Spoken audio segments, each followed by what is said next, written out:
تلبیہ پڑھ لیں جی ساتھ میں. لبیک اللہم لبیک لبیک لا شریک لک لبیک ان الحمد والنعمت لک والملک لا شریک لک.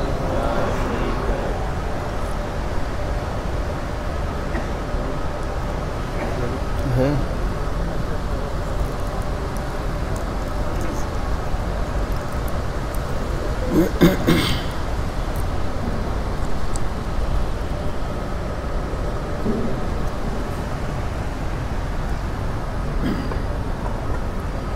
بسم اللہ الرحمن الرحیم.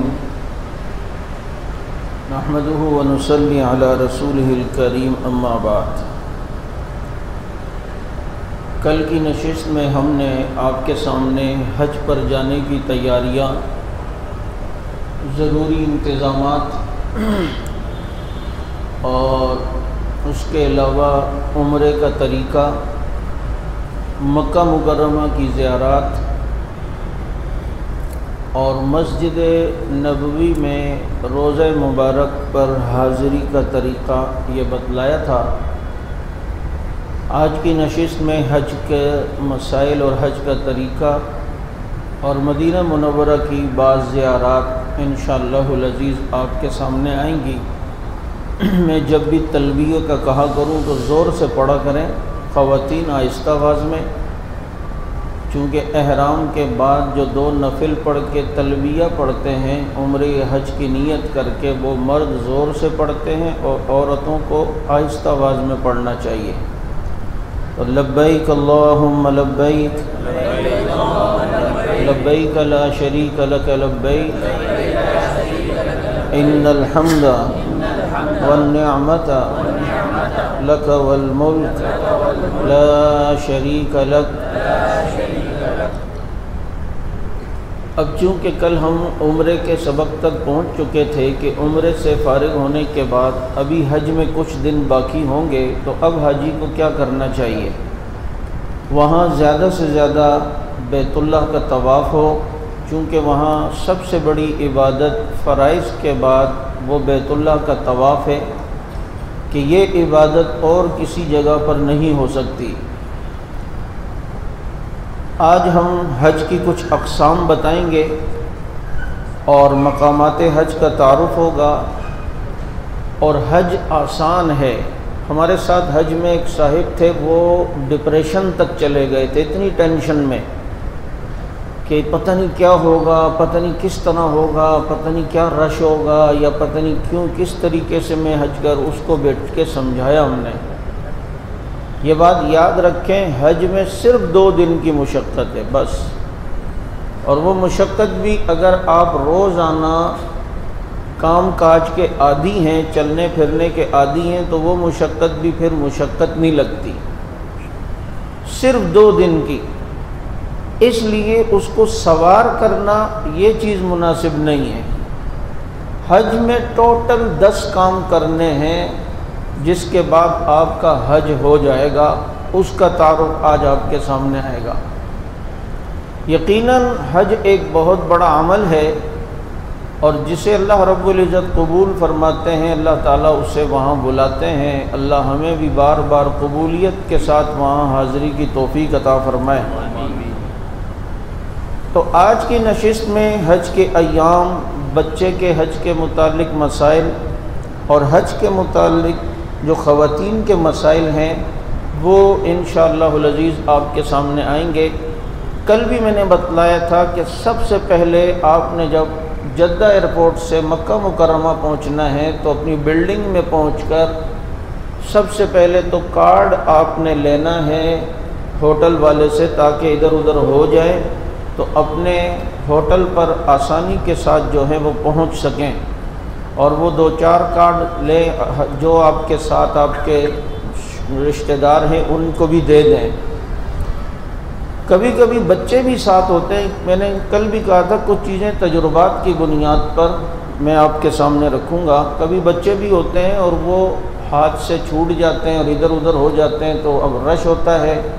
آدمی اس میں ٹینشن میں آتا ہے. میں اپنے بچوں کے ساتھ تھا تو میرا بیٹا اس ٹائم چھوٹا تھا، میں نے اسے سمجھایا ہوا تھا کہ بھائی جہاں ہم سے گمو، جدا ہو اور سمجھو کہ اب گم گیا ہوں، تو جہاں ہو وہیں رہنا، ہمیں نہیں ڈھونڈنا۔ پتہ چلا میں آپ کو ڈھونڈ رہا تو مجھے ڈھونڈ رہے اور ادھر ادھر۔ اس کا فائدہ یہ ہوا کہ آخری دنوں میں واقعی وہ ہم سے گم گیا۔ آگے جا رہے ہیں تو بیگم نے جو ہے وہ کہا کہ جی وہ عبداللہ نہیں ہے۔ تو میں نے کہا آخری بار اسے کہاں دیکھا تھا؟ تو کہا فلاں جو ہے وہ ہوٹل کے پاس۔ جب وہاں گئے تو دیکھا وہ وہیں پہ کھڑا ہوا ہے۔ میں نے کہا چلو شروع میں سمجھانے کا یہ جو ہے وہ فائدہ ہو گیا۔ تو بچوں کے ساتھ اس طریقے سے آپ نے پہلے سے ڈیلنگ کرنی ہے، اور بیگم کے ساتھ بھی آپ اسی طرح ڈیلنگ کر سکتے ہیں کہ بھائی اگر کھو گئے تو پریشان نہیں ہونا، یہاں کوئی گمتا نہیں ہے، اور اگر کوئی گم بھی گیا اور ادھر ادھر عورت پریشان گھوم رہی ہے بچے کے لیے، یہ بھی حضرت حاجرہ کی سنت سمجھ کے کر لیں کہ جی اللہ نے یہاں پر یہ طلب اولاد کی اور اولاد کے لیے ادھر ادھر بھاگنے کی فکر، یہ چلو تھوڑی دیر کے لیے صحیح، لیکن حضرت حاجرہ کی سنت تو اللہ نے ہمیں پوری کرنے کی توفیق دی۔ تو یہ معاملات کل آپ کے سامنے بیان ہو گئے تھے کہ نفلی طواف کی کثرت ہونی چاہیے، بازار میں جانے سے اجتناب کرنا چاہیے، رش وغیرہ میں حجر اسود کو بوسہ دینے کی کوشش نہ کی جائے، اور وہ میں نے کہا شاید اس سال آپ جو حاجی ہوں گے وہ شاید بیت اللہ کو ہاتھ بھی نہ لگا سکیں، کیونکہ رمضان میں بھی انہوں نے باڑیں لگا دی تھیں تاکہ بیت اللہ کو کوئی ہاتھ نہ لگائے کرونا کی وجہ سے۔ اور اسی طریقے سے آج جو ہے وہ ہم پڑھیں گے حج کا۔ حج 3 قسم کا ہوتا ہے، اور تینوں قسموں میں آپ کسی قسم میں بھی حج کر سکتے ہیں، لیکن اس میں جو سہولت رہتی ہے اور آسانی سے پاکستانی 90 95 97% جو حج کرتے ہیں وہ حج کی جو تیسری قسم نظر آ رہی ہے حج تمتع، اس کو کرتے ہیں۔ حج افراد، حج قران، حج تمتع، یہ حج کی 3 قسمیں،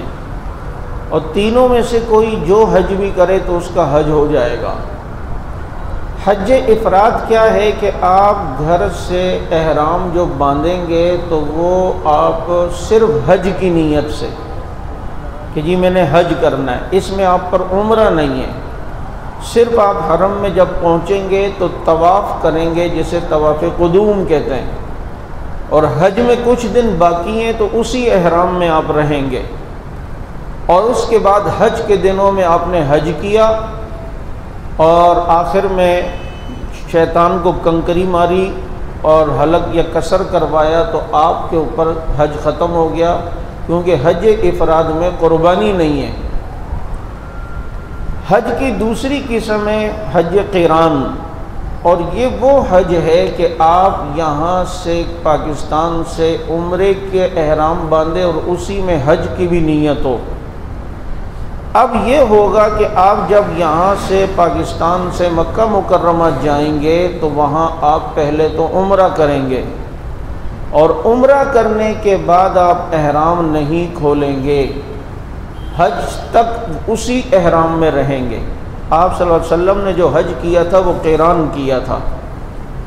تو چنانچہ چاہے حج میں 10 دنوں 15 دنوں 5 دنوں 20 دنوں عمرے کے بعد آپ اسی احرام میں رہیں گے، اور جب حج ختم ہوگا تو اس کے بعد آپ قربانی کر کے جو ہے اس احرام سے فارغ ہوں گے، چونکہ اس میں احرام زیادہ میلا کچیلا ہو جاتا ہے، ناخون ذرا زیادہ بڑھ جاتے ہیں، آدمی کے بال زیادہ میل والے ہو جاتے ہیں، تو حج میں تو چاہیے بھی یہ کہ ایک انسان کے کپڑوں احرام میلا ہو، اس کا جسم میلا ہو، اس کے بال بڑے ہوئے ہوں، اس کے ناخون بڑے ہوئے ہوں، اور یہ دیوانہ لگ رہا ہو کہ اللہ کے لیے اللہ کی گلیوں میں اللہ کے گھر کے طواف میں کیسے دیوانہ وار ہوں، مجھے اپنی صفائی ستھرائی کا خیال نہیں ہے، یہ جو ہے مقصود بھی ہے۔ حج تمتع اس میں تھوڑی آسانی ہوتی ہے، چونکہ حج قران کا مسئلہ یہ ہے کہ اگر اس احرام میں آپ سے کوئی غلطی ہوئی اور دم آئے گا تو آپ پر پھر 2 دم آئیں گے، ایک عمرے کا اور ایک حج کا، تو اس لیے قران تھوڑا سا مشکل تو ہے لیکن ایک ثواب کے اعتبار سے زیادہ ہے۔ تیسری قسم حج تمتع جو عموماً پاکستانی کرتے ہیں وہ ہے حج تمتع کہ آپ یہاں سے عمرے کا احرام باندھیں، احرام کی نیت عمرے کی کریں، وہاں پہنچ کر آپ نے عمرہ کیا، جیسے کل طریقہ پورا آ گیا تھا، عمرہ کرنے کے بعد آپ احرام سے فارغ ہو جائیں، اب اپنے گھر کے کپڑے پہن لیں سلے ہوئے، اور اس کے بعد خوب طواف کریں حج کے دنوں تک۔ جب حج شروع ہوگا تو حج جب شروع ہوگا تو اب ایسا آدمی حج کا احرام باندھے گا، اور وہ حج کا احرام اپنے ہوٹل ہی سے باندھ سکتا ہے جس جگہ اس کی رہائش ہے، اور ہوٹل میں وہ احرام باندھے گا، یعنی غسل کرے گا، صفائی کرے گا اور احرام باندھے، احرام باندھ کر بیت اللہ میں آئے، بیت اللہ میں آ کر ہو سکے تو طواف کر لے، نہیں ہے تو کوئی نہیں، بیت اللہ میں آ کر 2 رکعت نفل پڑھے، اور نفل پڑھنے کے بعد حج کی نیت کرے کہ اللہ میں حج کر رہا ہوں، حج کا ارادہ کر رہا ہوں، میرے حج کو قبول فرما اور آسان فرما،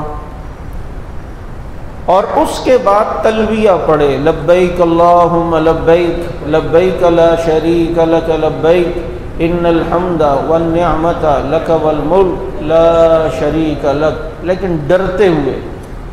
کہ میں نے لبیک کہا پتہ نہیں وہاں سے لا لبیک نہ ہو جائے، یہ ڈر اور خوف ہو۔ ایک بزرگ نے کسی سے پوچھا حج کیا تھا، اس نے کہا ہاں، تو کہا تلبیہ پڑھا تھا، کہا ہاں، تو کہا جواب آیا تھا، کہا جواب تو میں نے محسوس نہیں کیا، بلکہ تیرا حج ہی کیا ہے، اپنے اعمال کو، گناہوں کو سوچے کہ یار وہاں سے لا لبیک نہ ہو جائے، تو خوب پہلے اللہ سے دعائیں کرے، اللہ دیکھ بتوں کو مشرکین پکارتے ہیں، ان کی وہ نہیں سنتا، کوئی بت نہیں سنتا، میں اب آپ کو پکار رہا ہوں، آپ نے اگر جواب نہیں دیا تو اے اللہ پھر دنیا مسلمانوں کو تانا نہ دے کہ تمہارا رب بھی جواب نہیں دیتا، ہمارا بت بھی جواب نہیں دیتا، اے اللہ تو سننے والا ہے، اور تیرے علاوہ کوئی سننے والا ہی کون ہے، اور یوں ڈرتے ڈرتے پھر لبیک کہے، تلبیہ پڑھے، تو اس کے حج کا احرام شروع ہو جائے گا۔ اب حج کا احرام جب اس نے 8 ذی الحجہ کو پہن لیا، اب عموماً ہوتا یہ ہے کہ 8 ذی الحج سے ایک دن پہلے ہی حاجیوں کو لے جاتے ہیں منی میں، تاکہ 8ویں دن بہت زیادہ رش نہ ہو، تو اس میں آپ پہلے اگر چلے جائیں تو اپنے ہوٹل سے احرام شہرام باندھ لیں، حج کی نیت کر لیں، بیت اللہ میں آ کر، اگر کوئی بیت اللہ میں آ کے نفل نہیں پڑھتا، کسی جگہ بھی حرم کی حدود میں پڑھ لیتا ہے تو ٹھیک ہے، اور حج کی نیت کر لے، اور رات کو اگر وہ بلڈنگ والے لے کے جاتے ہیں انتظامیہ تو رات ہی کو چلے جائیں، ورنہ بہتر یہ ہے کہ 8 ذی الحجہ کو آپ جو ہیں زوال تک وہاں پہنچنے کی کوشش کریں منی کے اندر، اور کوشش ہو کہ پیدل حج ہو، یہ یعنی مکہ سے منی تک کوشش کریں پیدل جائیں، سرنگ سے ایک رستہ ہے، بڑا اچھا رستہ ہے، چھاؤں بھی ہوتی ہے، تو لہٰذا منی میں آپ نے 8 ذی الحج کو پہنچنا ہے۔ اب منی سے حج کا آغاز ہوتا ہے، یہ منی کی تصویر ہے جہاں پر مختلف خیمے لگے ہوتے ہیں، پہلے آپ خلاصہ سمجھ لیں تاکہ حج آپ کو پتہ چلے کتنا آسان ہے۔ حج میں پہلے کیا کرنا ہے، 8 ذی الحج کو آپ نے آنا ہے، یہ بیت اللہ ہے، ادھر آپ نے 2 رکعت نفل پڑھی، نفل پڑھ کے آپ نے حج کی نیت کی اور تلبیہ پڑھا۔ اب آپ 8 تاریخ کو یہاں سے منی میں آئیں گے، اور 8 ذی الحج آپ رات منی میں گزاریں گے رات تک، اور ہو سکتا ہے اور ہوتا بھی ہے کہ رات ہی کو لے جاتے ہیں عرفات میں، اگرچہ منی میں صبح تک رہنا چاہیے، لیکن اگر کوئی منی میں تھوڑی دیر رہ کر وہاں سے عرفات کے لیے چلا جائے تو اس کے حج میں کوئی فرق نہیں پڑے گا۔ تو اب کیا کرنا ہے؟ بیت اللہ سے آپ منی آئے، 8 تاریخ کو آپ نے منی میں گزارنی ہے۔ منی سے 9 تاریخ کو عرفات آنا ہے، عرفات کا میدان۔ اور یہ عرفات کا میدان بعض علماء مفسرین نے لکھا ہے، یہ وہی میدان ہے کہ جو اللہ نے عالم ارواح میں روحوں سے کہا تھا نا، لست بربکم، میں تمہارا رب نہیں ہوں، تو سب نے کہا تھا قالوا بلا وربنا، اللہ آپ ہی ہمارے رب ہیں۔ تو یہ عرفات ہی کا میدان تھا، اور اسی میدان میں حضرت آدم اور حضرت حوا کی ملاقات ہوئی تھی، چونکہ جب جنت سے زمین پر اتارے گئے تو حضرت آدم علیہ السلام کو الگ جگہ، حضرت حوا کو الگ جگہ اتارا، تو ڈھونڈتے ڈھونڈتے کئی سالوں بعد، تو عرفہ کو بھی یہ معرفت سے ہے کہ ایک دوسرے کو پہچانا انہوں نے یہاں پر تھا۔ تو یہاں پہنچ کر میں نے دعا کی تھی کہ اللہ یہاں ایک دوسرے کو ہمارے اماں ابا نے پہچانا تھا، اسی پہچان کے صدقے تو اپنی معرفت عرفہ کے نام کی نسبت سے ہمیں نصیب فرما دے کہ ہمیں تیری معرفت نصیب ہو جائے۔ اب 9 ذی الحج آپ نے زوال کے بعد عرفات میں ہی رہنا ہے، اور وقوف عرفات آپ کا شروع ہوگا، اور یہ حج کا اہم ترین رکن ہے، سب سے بڑا رکن عرفات، جہاں پر خطبہ ہوتا ہے حج کا، اور یہاں مغرب تک رہنا ہے، غروب تک آپ نے یہاں رہنا ہے۔ رہنے کے بعد جب غروب ہو جائے تو مغرب پڑے بغیر آپ نے آگے مزدلفہ میں پہنچنا ہے، اور عشاء کے بعد ہی آپ پہنچیں گے، اتنا فاصلہ تو ہے۔ تو جب آپ مزدلفہ پہنچیں گے تو یہاں پہنچ کر آپ نے مغرب اور عشاء کی نماز جماعت ملا کے پڑھنی ہے، اور اس کا طریقہ یہ ہے کہ اذان ایک ہے، اقامت بھی ایک ہے، چنانچہ آپ نے پہلے مغرب کی اقامت دینی ہے اور 3 رکعت مغرب پڑھنی ہے، اور اس مغرب کے فوراً بعد سلام کے بعد فوراً عشاء کی نماز پڑھنی ہے، اور مغرب کی سنت پھر آپ نے عشاء کی نماز کے بعد پڑھنی ہے، اور عشاء کی سنتیں تو پھر بعد میں ہوں گی، 2 سنت اور 3 وتر۔ اگر کوئی شخص عرفات سے مغرب سے پہلے نکل گیا تو اس کا حج تو ہو جائے گا، لیکن اس پر دم دینا ہوگا، کہ جگہ جگہ دم کی بات آئے گی تو آپ کو سمجھ میں آ جائے۔ دم اس کو کہتے ہیں کہ ایسی غلطی حج کے اور عمرے میں کہ جس کی وجہ سے حدود حرم میں آپ کو بکری ذبح کرنی یا بکرا ذبح کرنا پڑے گا۔ تو اس لیے حاجی حج کے دنوں میں سب سے زیادہ بیگم سے بھی اتنا نہیں ڈرتا جتنا دم سے ڈر رہا ہوتا ہے، کہ دم آ گیا تو ایسا نہ ہو میں بے دم نہ ہو جاؤں۔ تو اس لیے اگر کوئی مغرب سے پہلے عرفات سے نکل گیا تو اس پر دم آئے گا، تو مغرب ہم نے نہیں پڑھنی وہاں۔ اور یہ اللہ رب العزت کے حکم کی بڑی حکمتیں کہ روزانہ ہم مغرب وقت پہ پڑھتے ہیں، شب وقت پہ۔ آج اللہ نے بتایا بھائی تیری خواہش اور مرضی کا نام دین نہیں ہے، میری مرضی کا نام دین ہے، بس میں نے کہہ دیا نہیں پڑھنی۔ جب ہم عرفات سے نکلے نا تو ایک عادت الحمدللہ بنی ہے نماز پڑھنے کی، تو بار بار ذہن میں آتا یار مغرب قضا نہ ہو جائے، میں پھر ذہن میں آتا ہوں بھائی آج مغرب قضا ہی کرنی ہے، آج مغرب کو عشاء کی نماز میں جا کے پڑھنی ہے، کیونکہ اللہ رب العزت کا حکم ہے۔ یہ آپ بیت اللہ سے کہاں آئے؟ کون سی تاریخ کو؟ 8 ذی الحج۔ پھر 8 ذی الحج کو آپ نے یہاں رہنا ہے، تو 9 ذی الحج کو پھر آپ نے زوال سے پہلے کہاں پہنچنا ہے؟ عرفات۔ اور کوئی زوال کے بعد بھی پہنچے تو نو ٹینشن، بالکل مغرب کے قریب بھی پہنچے تو نو ٹینشن، حج ہو گیا اس کا عرفات میں۔ 9 تاریخ کو آپ، ابھی ان کی تفصیلیں آئیں گی، یہ صرف ایک سرسری نقشہ ہے۔ عرفات 9 تاریخ کو آپ نے یہاں رہنا ہے، اور 9 کی مغرب جب ہو جائے یعنی غروب ہو جائے تو آپ نے کہاں سفر کرنا ہے؟ مزدلفہ۔ مزدلفہ کے اندر آپ نے جو ہے وہ رات گزارنی ہے اور وہیں پر رہنا ہے، اور جا کے سو جاتے ہیں حاجی وہاں، اور وہاں سونا سنت ہے، آرام کرنا سنت ہے۔ اللہ کے نبی نے اپنی امت کی آسانی کے لیے وہاں تہجد نہیں پڑھی تاکہ میری امت مشقت میں نہ پڑے۔ اسی لیے جو ہے یہ مزدلفہ ہے، یہاں آپ نے 9 کو رات گزارنی ہے۔ گزارنے کے بعد صبح جب صبح صادق ہو جائے، فجر کا ٹائم داخل ہو جائے تو فجر پڑھنی ہے۔ فجر پڑھ کے سورج نکلنے تک وقوف کرنا ہے،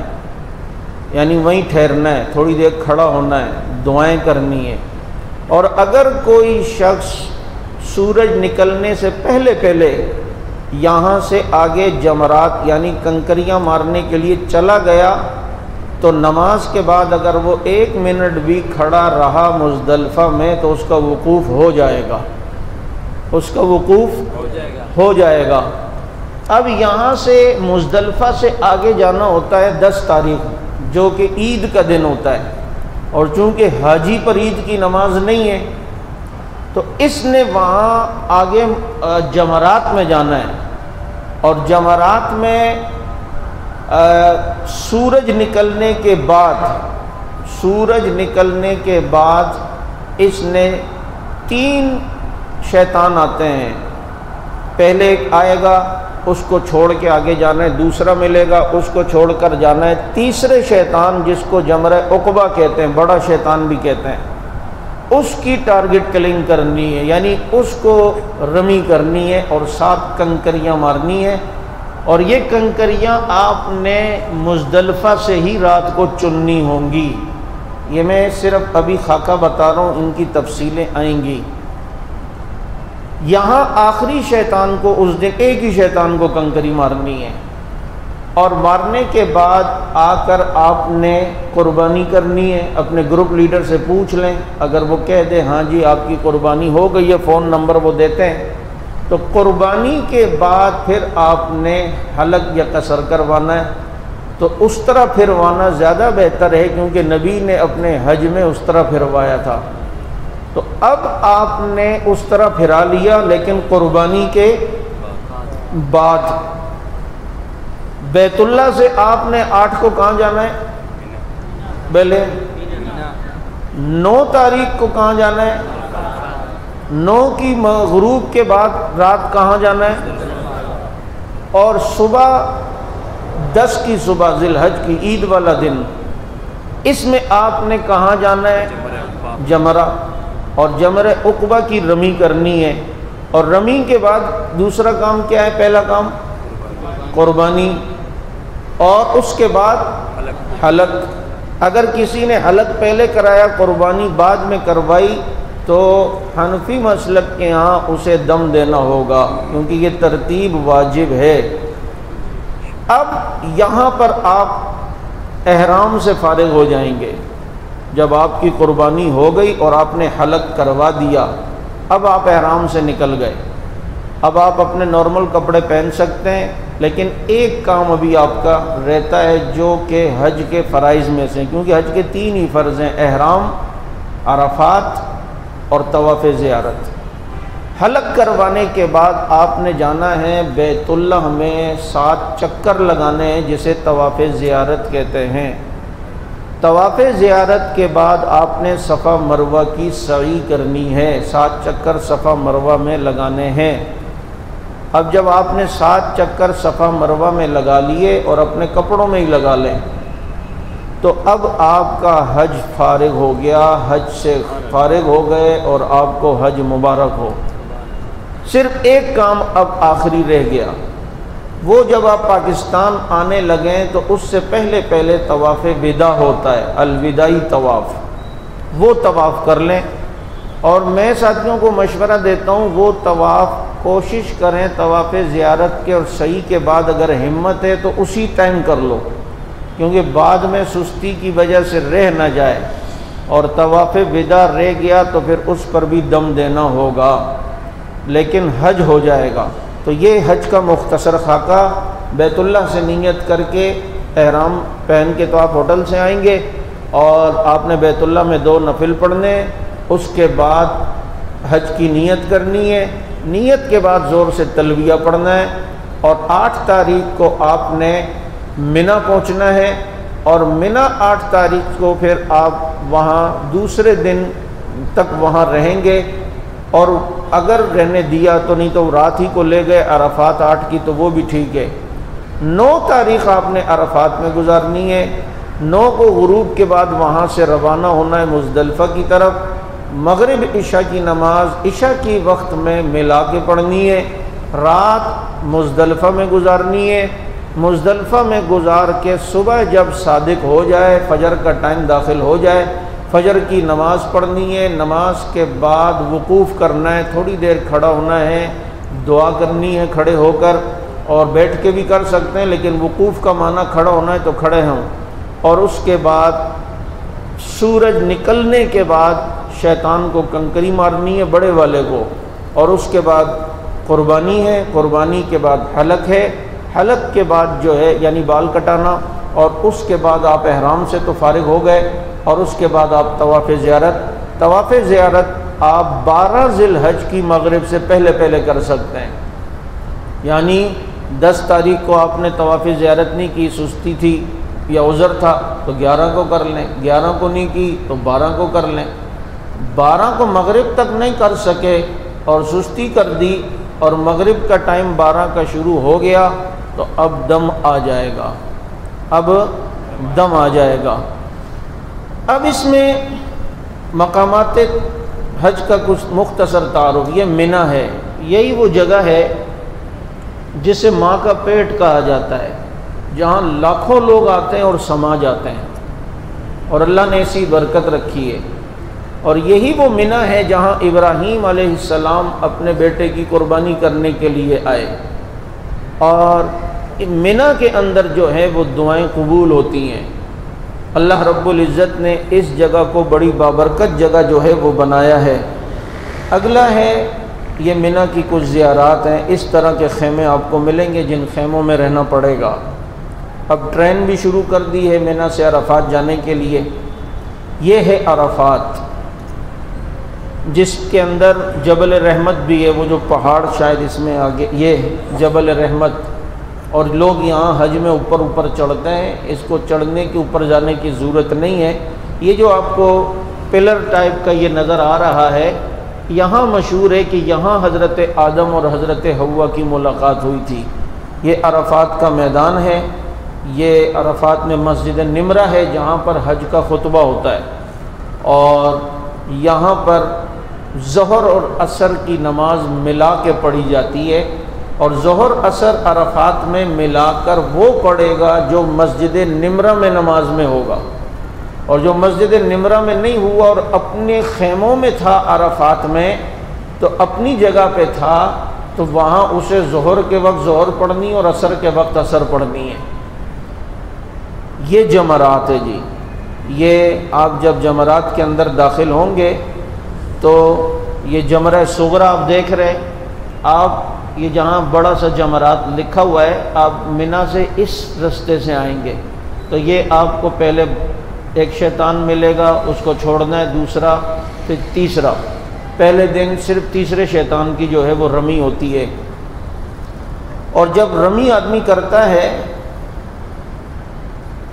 تو یہ جگہ ہے رمی کی، یہ پلر ہے، اس کو مارنا ہے، اور اگر کوئی اس کو نہ مار سکے، یہ کپ نما جو جگہ بنی ہے، اگر کسی کی کنکری اس کپ کے اندر بھی چلی گئی تو اس کے بھی رمی ہو جائے گی، جس کی تفصیل آگے آئے گی۔ حج کے ٹوٹل 10 اعمال ہیں، 3 پہلے، 4 درمیان میں، 3 آخر میں، اور شروع میں خلاصہ بتایا، اب اس کا سمجھنا آسان ہو جائے گا۔ پہلے 3 کام حج میں کیا کرنے؟ احرام، اور یہ 3 وہ کام ہیں جو فرض بھی ہیں حج کے، اور ان میں سے کوئی ایک کام رہ گیا تو حج نہیں ہوگا، دم سے بھی نہیں ہوگا۔ پہلے احرام ہے، وقوف عرفہ ہے، عرفہ میں رہنا ہے، تیسرا وقوف مزدلفہ، یہ 3 پہلے کام ہیں۔ اچھا، یہ جو تیسرا میں نے کہا یہ مزدلفہ، یہ فرض نہیں ہے، یہ واجب ہے۔ مزدلفہ جو ہے وہ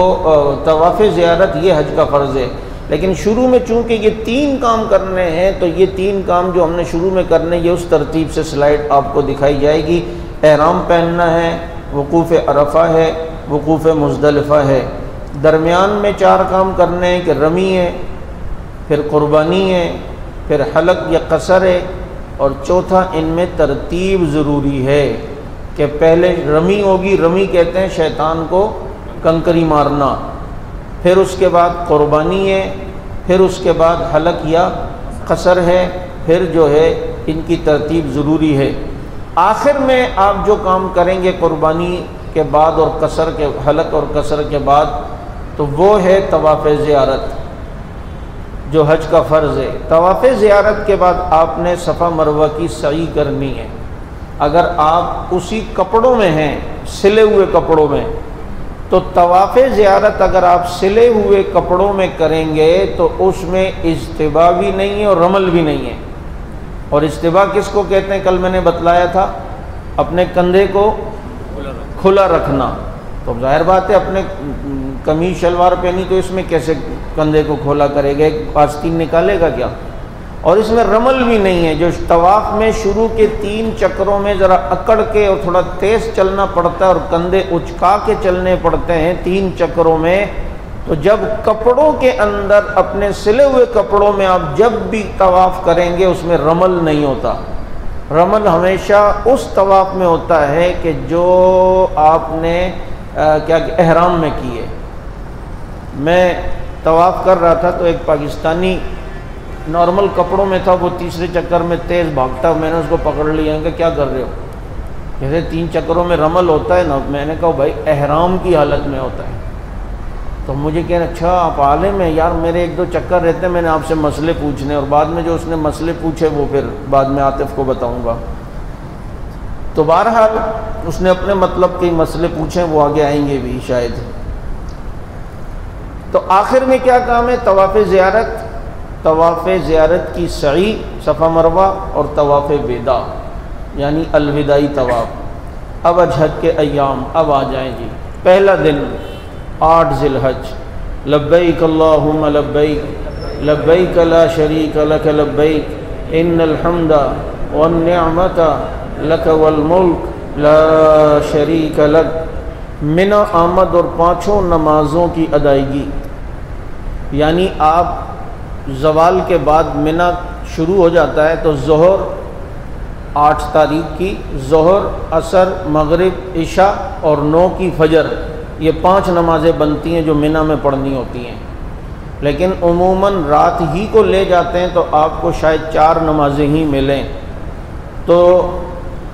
اب یہ 5 نمازیں یہاں ہوتی ہیں۔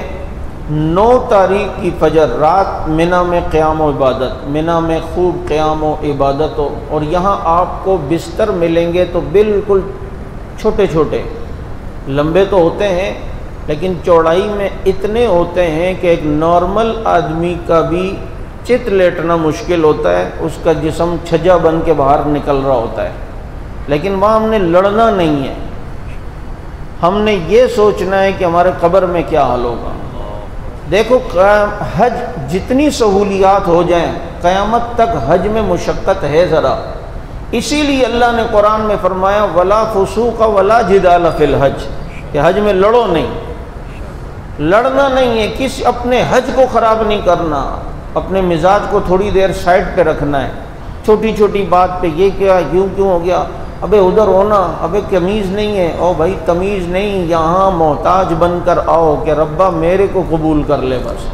یہ میں نے کل بھی کہا تھا، وہاں طواف میں لگنے والے دھکے، وہاں طواف میں لگنے والے جھٹکے، یہ سب یہ سوچ کے کہ یا اللہ یہ تیری راہ میں مجھے دھکے لگ رہے ہیں اور اب تو مجھے تو اپنا بنا لے۔ تو یہ منی کے اندر آپ نے اس طریقے سے 8 تاریخ کو آنا ہے اور وہاں آپ نے رہنا ہے۔ اب منی کے بعد دوسرا دن 9 ذی الحج، تو یہاں بھی آپ نے چونکہ حج میں سب سے بڑی عبادت تلبیہ ہے، منی میں بھی تلبیہ پڑھیں اور زور زور سے۔ کہتے ہیں جب حاجی تلبیہ پڑھتا ہے تو آس پاس کی ساری چیزیں یہاں تک کہ پتھر اور درخت بھی تلبیہ پڑھتے ہیں، ادھر سب سے بڑا وظیفہ یہ ہے کہ تلبیہ ہو زور زور سے، لبیک اللہم لبیک لبیک لا شریک لک لبیک ان الحمد والنعمت لک والملک لا شریک لک۔ تھوڑی توجہ سے وہاں پڑھیں، یہاں بھی اوپر کی طرف توجہ کرتے، اللہ میں لبیک کہہ رہا ہوں، تو بھی تو جواب مجھے دے اور میری لبیک کو قبول فرما۔ 8 کو وہاں سے آپ 9 تاریخ کو عرفات آئیں گے۔ اب عرفات کے اندر دعائیں قبول ہوتی ہیں، اور یہ وہ جگہ ہے جہاں میرے نبی نے تقریباً 3.5 گھنٹے دعا کی ہے۔ اور عرفات میں حاجی کے لیے روزہ بھی نہیں ہے۔ آپ پاکستان میں ہیں اور عرفہ کا دن ہے تو اس کے روزے کی فضیلت ہے، 1 سال اگلے 1 سال پچھلے روزوں کا ثواب، لیکن حج کے دنوں میں نہیں ہے۔ اللہ کے نبی صلی اللہ علیہ وسلم دعا کر رہے ہیں، دعا۔ اب ام المومنین کو خیال آیا کہ نبی کا روزہ ہے یا نہیں ہے۔ اب پوچھ بھی نہیں سکتی تھی کہ اللہ کے نبی روزہ ہے یا نہیں۔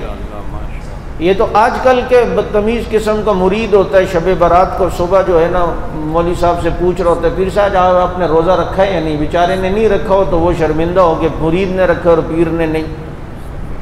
اس طرح کی تو چیز، صحابہ تو ادب جانتے تھے کہ ادب کیا ہے، اب یوں پوچھ بھی سکتے تھے۔ اب انہیں تشویش تھی کہ نبی کا روزہ ہے یا نہیں، امت کو کیسے پتہ چلے گا کہ عرفات میں حاجی روزہ رکھے یا نہیں۔ تو ام المومنین انہوں نے، کہتے ہیں غالباً حضرت ام سلمہ تھیں، انہوں نے جو ہے ایک دودھ کا پیالہ نبی کو دیا، پانی کا بھی دے سکتی تھیں لیکن سمجھدار کتنی تھی عورت، انہیں پتہ تھا 3 چیزوں کو نبی نے رد کرنے سے منع کیا ہے، خوشبو، تکیہ، جب آپ کے پیچھے کوئی تکیہ رکھے اور خوشبو دے، اور دودھ کوئی دے اسے بھی رد نہیں کرنا چاہیے۔ انہیں پتہ تھا پانی دوں گی تو رد کر دیا، مسئلہ سمجھ نہیں آئے گا، کوئی سمجھے گا پیاس نہیں تھی اس لیے رد کیا ہے، یا کوئی سمجھے گا کیا پتہ روزہ ہے۔ تو دودھ دیا، پتہ تھا رد نہیں کریں گے، تو حضور نے دودھ لیا اور پی لیا۔ اس سمجھدار عورت کی وجہ سے سب کو پتہ چلا کہ عرفہ میں روزہ نہیں ہے حاجی کے لیے۔ یہاں زیادہ سے زیادہ لا الہ الا اللہ وحدہ لا شریک لہ لہ الملک و لہ الحمد وہو علی کل شیء قدیر، 4تھا کلمہ پڑھنا ہے۔ عرفہ کے اندر زیادہ دیر کھڑے رہنا ثواب ہے۔ عرفہ، یہ وقوف عرفہ، وقوف کہتے ہیں کھڑے ہونے کو، کوئی پورا دن بیٹھا رہے تب بھی ٹھیک ہے، لیکن بہتر یہ ہے کہ وہاں زیادہ سے زیادہ کھڑا رہے آدمی، ذکر بھی کر رہے تو کھڑے ہو کے، تلاوت بھی کر رہے تو کھڑے ہو کے، دعائیں بھی کر رہے تو کھڑے ہو کے۔ یہاں تک کہ اب عرفات میں چونکہ ایک ٹینٹ دے دیتے ہیں اور اس میں لوگ رہتے ہیں، کوشش کریں ٹینٹ سے باہر آ کر دھوپ میں کھڑے ہوں، کھلے آسمان کے نیچے، کیونکہ عرفات کا حسن یہ ہے کہ آدمی دھوپ میں کھڑا ہو اور اس کے سر پر دھوپ لگ رہی ہو اور یہ اس گرمی میں اپنے رب کے سامنے ہاتھ اٹھایا ہوا ہو۔ تو اب یہ اپنی صحت کے اوپر بھی ہے، اگر کوئی سمجھتا ہے میں تھوڑی دیر رہوں گا بے ہوش ہو جاؤں گا میرا حج ہی نہ خراب ہو جائے، تو وہ بس صرف تھوڑی دیر ہی کھڑا ہو جائے اور پھر آ جائے، اور دھوپ میں نہیں بھی کھڑا ہوتا، پورے دن چھاؤں میں بھی رہتا ہے تو نو ٹینشن، پھر بھی حج میں کوئی فرق نہیں پڑتا۔ لیکن عرفات کا میں حسن بتا رہا ہوں کہ یہاں آ کر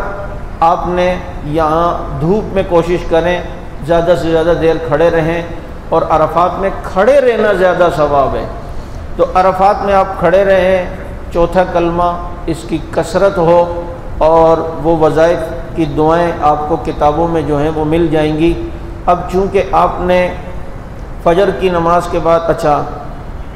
بہتر یہ ہے کہ آپ جب عرفات میں آئیں تو وہاں غسل کی جگہیں ہوتی ہیں، تو چونکہ عرفات کا ٹائم شروع ہوتا ہے زوال کے بعد، تو زوال سے پہلے پہلے غسل کر لیں بغیر صابن کے، صرف ٹھنڈک حاصل کرنے کے لیے، اور احرام تو وہی ہے جو آپ نے پہلے سے پہنا ہے، غسل کے بعد اسی احرام کو پہن لیں۔ اب اگر غسل جگہ پہ رش ہے تو اس میں جو ہے وہ آپ غسل نہ بھی کریں تو کوئی پریشانی نہیں ہے۔ ظہر کی نماز آپ عرفات میں پڑھیں گے اپنے خیمے میں جماعت کے ساتھ، اگر نمرہ میں پڑھ رہے ہیں تو وہ الگ بات ہے، لیکن وہاں جانے کی زیادہ کوشش نہ کریں کہ پھر اپنے لوگوں سے آدمی بچھڑ جاتا ہے اور اسے واپسی کا راستہ نہیں ملتا رش کی وجہ سے۔ تو ظہر کی جماعت آپ وہاں کرائیں، پھر اس کے بعد جو ہے عصر کی نماز وہاں پڑھیں گے عرفات کے اندر۔ پھر جب غروب ہو جائے گا اور جب مغرب کا ٹائم داخل ہوگا، اب آپ نے عرفات سے نکلنا ہے، اب مزدلفہ کی طرف جانا ہے۔ اور اس جانے کی نورانیت اور روحانیت گناہگار سے گناہگار آدمی بھی محسوس کرتا ہے۔ ایسا منظر ہوتا ہے اور ایسا مزہ آ رہا ہوتا ہے عرفات میں، اور عرفات سے جب آدمی نکلتا ہے، اور یہ مزہ پتہ ہے کیوں آ رہا ہوتا ہے؟ اس کی وجہ یہ ہے کہ مزدلفہ میں پہنچ کر تقریباً حاجی تھکے ہوئے ہوتے ہیں، ان کا جسم ٹوٹ رہا ہوتا ہے کہ یار بہت جسم ٹوٹ رہا ہے۔ تو اس میں آپ پریشان نہ ہوں،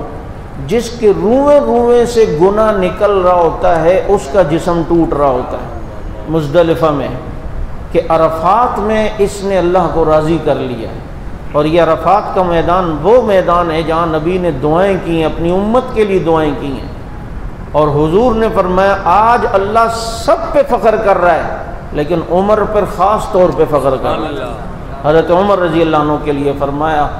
اب جناب یہاں سے آپ غروب کے بعد آپ نکلے، مغرب آپ نے نہیں پڑھنی، آپ پہنچیں گے کہاں؟ مزدلفہ۔ وہاں کوئی خیمہ شیمہ نہیں ہوتا کیونکہ رات ہوتی ہے، تو مزدلفہ کی حدود میں داخل ہوں، ادھر بورڈ شوٹ لگے ہوئے ہیں، تسلی کر لیں، تو مزدلفہ کی حدود میں جائیں، اور رات آپ نے مزدلفہ کی حدود میں رہنا ہے۔ اب رات آپ پوری وہاں گزاریں گے اور خوب دعائیں کریں مزدلفہ میں، ذکر و اذکار کریں، اور خوب اللہ رب العزت سے دعائیں کریں، تلاوت کریں، اور چاہیں تو تہجد پڑھ سکتے ہیں، منع نہیں ہے، منع نہیں ہے۔ لیکن میں نے وہاں تہجد نہیں پڑھی کہ جی حضور نے نہیں پڑھی تو بس اتباع یہی ہے کہ میں نہیں پڑھتا، باقی ذکر و اذکار جو ہیں وہ آدمی کرے۔ تو آپ یہاں سے مزدلفہ آئے، مزدلفہ میں آپ نے پہلے تو پہنچ کے مغرب اور عشاء ملا کے پڑھنی، اور طریقہ میں نے یہ بتایا، اذان ایک ہوگی، اقامت بھی ایک ہوگی۔ آپ نے مغرب کی 3 رکعت پڑھی، نماز کے فوراً بعد جماعت اگر آپ کرا رہے ہیں تو عشاء کی فوراً جماعت کرائیں گے، جماعت کرا کر آپ پہلے مغرب کی سنت 2 پڑھیں گے، پھر عشاء کی 2 سنت وتر جو ہے وہ پڑھیں گے۔ مزدلفہ میں دوسرا کام یہ کرنا ہے کہ وہاں سے آپ نے کنکریاں اٹھانا ہیں، اور کنکریاں آپ کے پاس جو کل میں نے بتلایا تھا تھیلی ہوگی، اس میں تھیلی آپ لیں گے۔ تو کتنی کنکریاں آپ نے چننی ہیں؟ وہاں 7 کنکریاں تو پہلے دن کے لیے، اور 21 کر کے 3 دن کے لیے کنکریاں الگ چننی ہیں۔ تو یہ ٹوٹل 21 3 دفعہ ہوئیں تو کتنی ہو گئیں؟ 63، اور 7 یہ ہو گئیں تو کتنی ہو گئیں؟ 70۔ تو یہ 70 کنکریاں آپ نے وہاں سے چننی ہیں، اور یہ کم از کم جو سفید چنا ہوتا ہے اس کے برابر ہوں، زیادہ بڑی بھی نہ ہو اور بہت زیادہ چھوٹی بھی نہ ہو، اور 70 سے ہو سکے تو زیادہ بھی رکھ لیں، کیونکہ بعض دفعہ گم بھی جاتی ہیں، اور شیطان کو بعض دفعہ کنکری مارتے ہوئے کپ میں نہیں گرتا پتھر، تو وہ پتھر تو آپ نے دوبارہ مارنا ہے، تو پھر کسی دوسرے سے لیں گے کیا؟ چونکہ وہاں جو کنکریاں پڑی ہوتی ہیں بعض دفعہ تو اس کو تو اٹھا کے آپ نے مارنی نہیں ہے، تو اس لیے 70 سے زیادہ ہی احتیاطاً کنکریاں لے لیں۔ مزدلفہ میں تو ٹھیک، رات آپ مزدلفہ میں گزاریں۔ اب جب صبح صادق ہوگی، فجر کا ٹائم داخل ہوگا، آپ نے فجر پڑھنی ہے۔ فجر جو ہے وہ آپ نے پڑھنی ہے، اور فجر کے بعد تھوڑی دیر وقوف کرنا ہے، چاہے وہ 1 منٹ کا ہو، لیکن بہتر یہ ہے کہ سورج نکلنے تک وقوف ہو، فجر کی نماز کے بعد سے سورج نکلنے تک۔ لیکن اس میں مسئلہ یہ کہ ہم نے جب حج کیا تھا تو اس میں طریقہ ہم نے یوں کیا کہ ہم مزدلفہ کے بالکل بارڈر کے قریب آ کے رات ٹھہرے، کہ اب پتہ تھا کہ سامنے ہمیں جمرہ نظر آ رہا ہے، لیکن بیٹھے ہوئے ہم حدود مزدلفہ میں تھے، کیونکہ اگر اس کے بالکل شروع والے کنارے پہ ہوتے تو ہمیں مزدلفہ سے جمرات آتے آتے اتنا ٹائم لگ جاتا، تو اس لیے جو مشقت کرنی تھی چلنے کی وہ کہا تھوڑی ہمت اور کرو، عرفات سے تھکے ہوئے لیکن مزدلفہ کی اینڈ پہ پہنچیں۔ مثلا یہ پوری مسجد سمجھو ہماری مزدلفہ کی حدود ہے، تو بجائے اس کے سرے پر بیٹھنے کے، رات گزارنے کے، ہم اس کے بالکل آخری بارڈر پہ آ گئے۔ فجر کی نماز اول وقت میں پڑھی، اول وقت میں پڑھ کے تھوڑی دیر قیام وقوف کیا، اور وقوف کرنے کے بعد سورج نکلنے سے پہلے ہی ہم جمرہ کے لیے چلے گئے۔ اور اس کی وجہ یہ ہوتی ہے کہ سورج نکلنے کے بعد پھر سارے ہی ایک ساتھ جاتے ہیں تو جمرے پہ بہت رش ہوتا ہے، اور اکثر حادثات ادھر ہی ہوتے ہیں۔ اب تو خیر ماشاءاللہ 5 منزلہ انہوں نے بنا لیے اور بہت بڑے بڑے رستے بنائے ہوئے ہیں۔ اب اگر کوئی شرارت کرنا چاہے تو وہ ایک الگ بات ہے، لیکن تصادم کا اب وہ مسئلہ نہیں ہے۔ تو ہم نے فجر کی نماز اول وقت میں پڑھی، تھوڑی دیر وقوف کر کے مزدلفہ کے واجب کو ادا کیا، کھڑے رہے فجر کے بعد، اور وہاں سے ہم چلے۔ اب جب چلے تو جمرہ کے لیے جانا ہے۔ اب وہاں مسئلہ یہ ہو گیا کہ ہم جمرات کے قریب پہنچنے والے ہیں اور سورج نہیں نکلا ہوا تھا، کیونکہ رش ہمیں کم ملا تو ذرا تیزی سے ہم پہنچ گئے۔ اب کنکری مارنی ہے سورج نکلنے کے بعد۔ اب وہاں تھوڑی دیر کھڑے ہوں تو شرطے کھڑے نہیں ہونے دیں کہ رش وہاں لگانے نہیں دیتے، بھائی چلتے رہو، رکنا نہیں ہے۔ تو ہم کبھی ان سے نظریں بچا کے کبھی پیچھے جائیں، پیچھے جا کے پھر آگے ہو جائیں، پھر تھوڑی سی پیچھے جائیں، پھر وہاں سے شروع کریں، اور کبھی چپل صحیح کرنے کے بہانے بیٹھ جائیں کہ یار سورج آج کیوں نہیں نکل رہا۔ پھر اللہ اللہ کر کے سورج نکلا، اور وہ ٹائم تو ہمیں پتہ تھا کیا سورج کا یہاں مکہ مکرمہ میں ٹائم ہے سورج نکلنے کا۔ اور پھر وہاں ہم نے تیسرے شیطان کو پھر 7 کنکریوں اس دن ماری۔ اس میں احتیاط پہلے دن ہو، اور یہ ہوا ہے ہمارے ساتھ جو گروپوں میں تھے ان کے ساتھ بھی، کہ وہ غلطی یہ کرتے ہیں کہ یہاں سے جب جمرے میں داخل ہوتے ہیں تو جو پہلا شیطان انہیں نظر آتا ہے انہی کو کنکری مار دیتے ہیں، جبکہ انہوں نے اس دن اس شیطان کے پلروں پر کپڑا لگایا ہوا ہوتا ہے، اور وہاں شرطے بھی انہوں نے کھڑے کیے ہوئے ہوتے ہیں، لیکن کسی کو نہیں پتہ ہوتا تو وہ ان شرطوں کو بھی اوپر سے کہتا ہے، مارتا ہے۔ تو بھائی اس دن پہلے کو بھی نہیں مارنی، دوسرے کو بھی نہیں مارنی، جا کے تیسرے کو مارنی ہے۔ اور کنکری مارنے کا جو طریقہ ہے وہ آپ جو ہے اپنے یہ شہادت کی انگلی اور انگوٹھا اس کے درمیان کنکری کو پکڑیں گے اور بسم اللہ اللہ اکبر کہہ کر ماریں گے، اور ساتھ میں پھر پڑھیں گے رغما للشیطان ورضا للرحمن، رغما للشیطان ورضا للرحمن، یوں 7 کنکریاں یوں ماریں، اور ہر کنکری پہ بسم اللہ اللہ اکبر، اور ساتھ میں یہ بھی جو ہے دعا پڑھنی ہے۔ اب یہ کنکری اس کو لگے پلر کو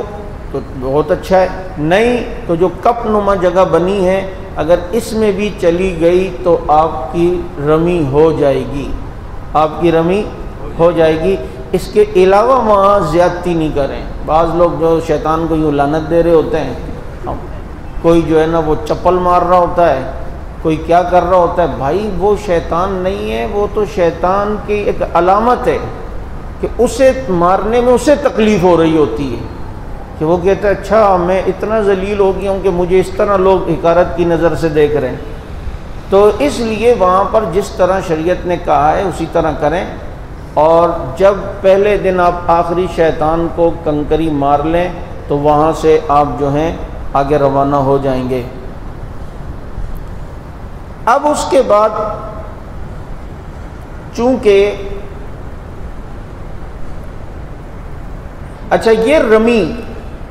آپ کب تک مار سکتے ہیں؟ سورج نکلنے کے بعد سے لے کر دوسرے دن صبح صادق سے پہلے پہلے، دوسرے دن صبح صادق سے پہلے پہلے آپ جو ہیں وہ مار سکتے ہیں۔ لیکن اس میں پتہ ہے نقصان کیا ہے؟ اگر آپ نے سستی کی یار آرام سے جاؤں گا ابھی رش ہے اور جی رات کو ماروں گا، تو آپ کی قربانی اگر پہلے گروپ لیڈر نے کر لی اور رمی آپ نے بعد میں کر لی تو آپ کی ترتیب تو خراب ہو گئی، اور اس ترتیب خراب ہونے کی وجہ سے پھر دم شریف آ جائے گا۔ اس لیے کوشش کریں کہ اول وقت ہی کے اندر رمی ہو اور پہلے شیطان کو جو ہے وہ آپ نے کنکری مارنی ہے۔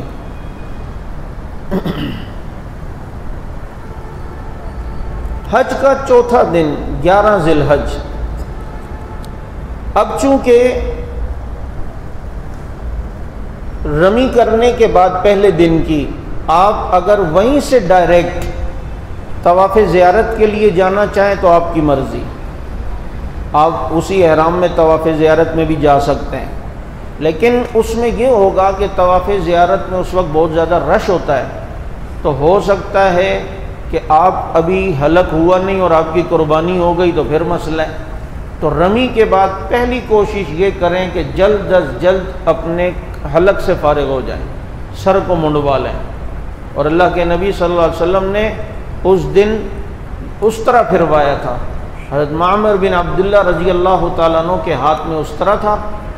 اور نبی نے ان کو دیکھ کے فرمایا معمر تیری مرضی، اس طرح تیرے ہاتھ میں، میری گردن پہ چلا لے یا سر پہ چلا لے، مسکرا کے فرمایا۔ تو دیکھیں کیسی خوش نصیبی، اللہ کے نبی ان سے یوں مذاق کر رہے ہیں۔ تو یہ ساری چیزیں کوشش کریں سنت کے مطابق جو ہوں۔ میں بھی وہاں اللہ کا شکر ہے بیٹھا تو ایک دم مجھے نائی کی دکان پہ یاد آ گیا، جب وہ اس طرح لے کے آیا، میں کہا یار اس طرح تیرے ہاتھ میں میری گردن پہ چلا لے یا سر پہ، تیری مرضی ہے۔ تو پھر اس کے بعد جو ہے وہ اس طرح پھروایا۔ اب آپ چونکہ اس دن عزیزیہ میں آپ کو جگہیں ملی ہوئی ہوں گی، ہوٹل، تو وہاں آپ اپنے ہوٹل پہ آ کے کپڑے شپڑے چینج کر لیں، اور لیکن آپ نے اس طرح تب پھروانا ہے کہ جب پہلے آپ اپنے گروپ لیڈر سے تسلی کر لیں کہ قربانی ہو گئی ہے، نہیں فون نمبر دیے ہوتے ہیں، وہ کہ ہاں جی قربانی ہو گئی ہے، تو پھر آپ نے جا کے حلق کروانا ہے۔ اس کے بعد آپ فارغ ہو گئے حج کے تقریباً آدھے سے زیادہ اعمال میں، لیکن طواف زیارت رہتا ہے، اور طواف زیارت آپ اگر سونا چاہیں تو سو سکتے ہیں، رات کو بھی کر سکتے ہیں۔ 12 ذی الحج کی مغرب سے پہلے طواف زیارت کرنی ہے۔ اس کے بعد اگر کسی نے طواف زیارت کی تو اس پر کیا ہوگا؟ دم۔ لیکن خواتین اگر ناپاکی کے ایام میں، ایک مسئلہ یہ یاد رکھیں، خواتین اگر ناپاکی کے ایام ان کے شروع ہو گئے حج کے دنوں میں تو ٹینشن کی ضرورت نہیں ہے، وہ اسی ناپاکی کی حالت میں منی میں رہیں گی، اسی ناپاکی کی حالت میں مزدلفہ عرفات میں رہیں گی، اسی ناپاکی کی حالت میں۔ احرام تو انہوں نے پہنا ہے، جو خواتین کے کل احرام کی بات آئی کہ احرام ان کا وہی کپڑے ہیں، لیکن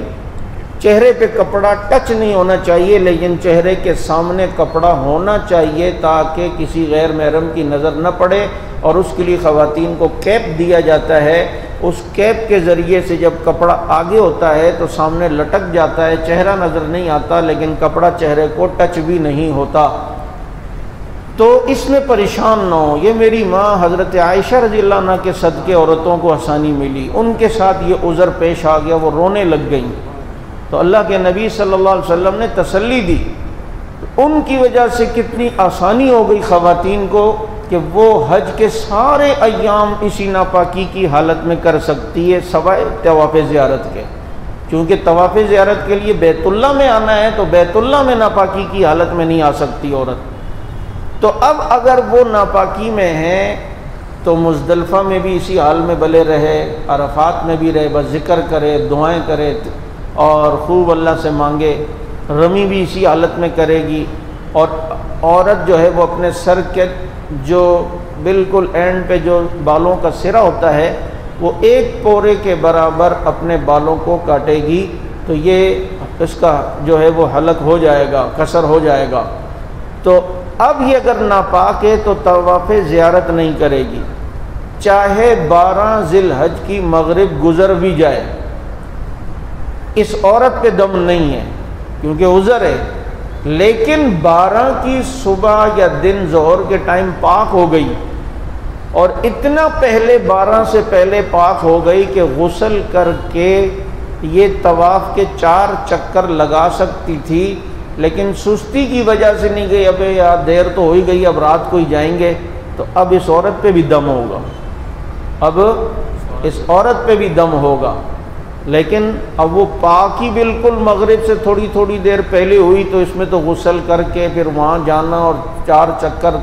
ٹائم ہی نہیں ہے، تو اب یہ 12 کے مغرب کے بعد بھی اگر وہ کرے گی کیا کہتے ہیں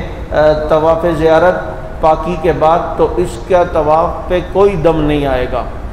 طواف زیارت مرد کے لیے 12 ذی الحج کی مغرب سے پہلے پہلے ضروری ہے۔ چنانچہ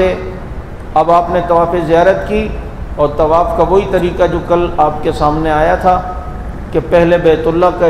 استقبال کرنا ہے، پھر استلام کرنا ہے، اور اس کے بعد 7 چکر لگانے۔ 7 چکر کے بعد آپ نے جب بھی طواف آپ کریں گے، چاہے نفلی کریں جو بھی، اس کے بعد 2 رکعت نفل پڑھنی لازمی واجب ہے، اور مقام ابراہیم کے سامنے پڑھیں، نہیں تو کسی جگہ بھی پڑھ سکتے ہیں۔ یہاں تک کہ اگر آپ نے طواف کیا اور جی بالکل آخری چکر میں پیشاب بہت زور سے آ رہا تھا، آپ کو پتہ ہے نفل کا بھی میرے پاس عذر ہے، تو آپ چلے جائیں، آپ اپنے ہوٹل میں بھی 2 رکعت پڑھ سکتے ہیں، کیونکہ وہ بھی حرم کے حدود میں آتا ہے، وہ بھی حرم کے حدود میں آتا ہے، تو وہ طواف والے 2 رکعت نفل آپ اپنے ہوٹل کے اندر بھی جو ہے وہ پڑھ سکتے ہیں۔ طواف کرنے کے بعد صفا مروہ کی سعی کرنی ہے طواف زیارت میں، 7 چکر، جس کا طریقہ کل آپ کے سامنے آ گیا۔ صفا سے مروہ 1 چکر، مروہ سے صفا 2 چکر، تو اس طرح 7 چکر بنتے ہیں۔ بعض لوگ غلط فہمی میں 14 چکر لگاتے ہیں، وہ سمجھتے ہیں صفا سے مروہ، مروہ سے صفا آئیں گے تو 1 چکر، ایسا نہیں ہے، وہ 14 چکر بن جائیں گے۔ تو اب آپ فارغ ہو گئے حج سے، اب جناب 11واں دن طواف زیارت کے بعد آپ دوبارہ منی آ جائیں، رات آپ منی میں گزاریں، آپ منی میں گزاریں، اور اگر جو نہیں گزارے گا تو تب بھی اس پر دم نہیں آئے گا، لیکن بہتر یہ ہے کہ جب حج کے لیے گئے ہیں تو بھائی سارے ہی اعمال کر لیں، تو واپس ہوٹل میں جا کے ٹھہرنے کا کیا فائدہ، منی میں آ جائیں۔ تو اب دوسرے دن 11ویں تاریخ ہوگی، تو 11 ذی الحج کو جو ہے زوال کے بعد، چونکہ پہلے دن صبح صادق کے بعد تھا رمی، لیکن دوسرے دن زوال کے بعد یعنی جب ظہر کا ٹائم داخل ہوگا تو دوسرے دن کی رمی کرنی ہے، اور تینوں شیطانوں کو کنکری مارنی ہے۔ پہلے چھوٹے ستون پہ کنکری مارنی ہے، اور کنکری مار کے پھر دعا کرنی ہے، دعا بیت اللہ کی طرف منہ کر کے کرنی ہے، شیطان کی طرف نہیں، تو دعا کرنی ہے۔ پھر دوسرے شیطان کو، جمرے کو کنکری مارنی ہے، 7 کنکریاں، اور پھر دعا کرنی ہے، اور پھر تیسرے والے جو بڑے شیطان ہیں اس کو کنکری مارنی ہے، اور وہاں آگے نکل جانا ہے، دعا نہیں کرنا، اس لیے کہ وہ بڑا پیچھے سے پکڑ نہ لے، تو اس لیے جو ہے وہ تیسرے شیطان کو کنکری مارنے کے بعد دعا نہیں ہے، شروع کے 2 شیطانوں کو کنکریاں مارنے کے بعد دعا ہے۔ تو یہاں سے آپ جو ہیں واپس منی میں آ جائیں، اور پھر منی میں ہی رہیں، یا ہوٹل جانا چاہتے ہیں تو مرضی ہے، لیکن منی میں رہنا بہتر ہے۔ اب حج کا 5واں دن،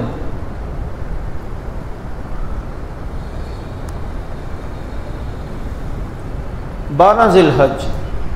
اس دن بھی آپ نے زوال کے بعد تینوں جمرے پر رمی کرنی ہے، اور یہ دونوں دنوں کی رمی کا ٹائم دوسرے دن کی صبح صادق تک ہے۔ تو 12 ذی الحج کو آپ نے رمی کرنی ہے، سب سے پہلے چھوٹے شیطان کو، پھر دعا کرنی ہے، پھر درمیانے والے کو، پھر دعا کریں رمی کے بعد، پھر تیسرے ستون کو آپ نے رمی کرنی ہے اور بغیر دعا کے نکل جانا ہے۔ اور طواف زیارت نہیں کیا ہوا تھا تو طواف زیارت کر لیں 12 تاریخ کو مغرب سے پہلے پہلے۔ اب آتا ہے 13ویں دن کی رمی، یہ اختیاری ہے، اگر کوئی کرتا ہے تو ٹھیک ہے، کوئی نہیں کرتا تو اس کی مرضی ہے، اس سے پہلے کی رمی جو ہے وہ ضروری ہیں۔ 13ویں اختیار میں، لیکن 13ویں تاریخ کو اگر کوئی شخص صبح صادق کے وقت منی میں رہا، صبح صادق ہو گئی اور وہ منی میں ہی تھا، تو اب 13ویں تاریخ کی رمی بھی اس پر ضروری ہو جائے گی، اور اگر صبح صادق سے پہلے پہلے کہیں اور چلا گیا منی سے تو 13ویں کی رمی ضروری نہیں ہے، لیکن بھائی جب گئے ہوئے ہی ہیں اور حج کرنا ہے تو 13ویں کے بھی مار لو، کیونکہ ایک شیطان کو ایک کنکری مارنے کی برکت سے اللہ ہلاک کر دینے والے 100 گناہوں سے بچا لیتے ہیں، کہ جو گناہ انسان کو ہلاک اور تباہ برباد کر لیں،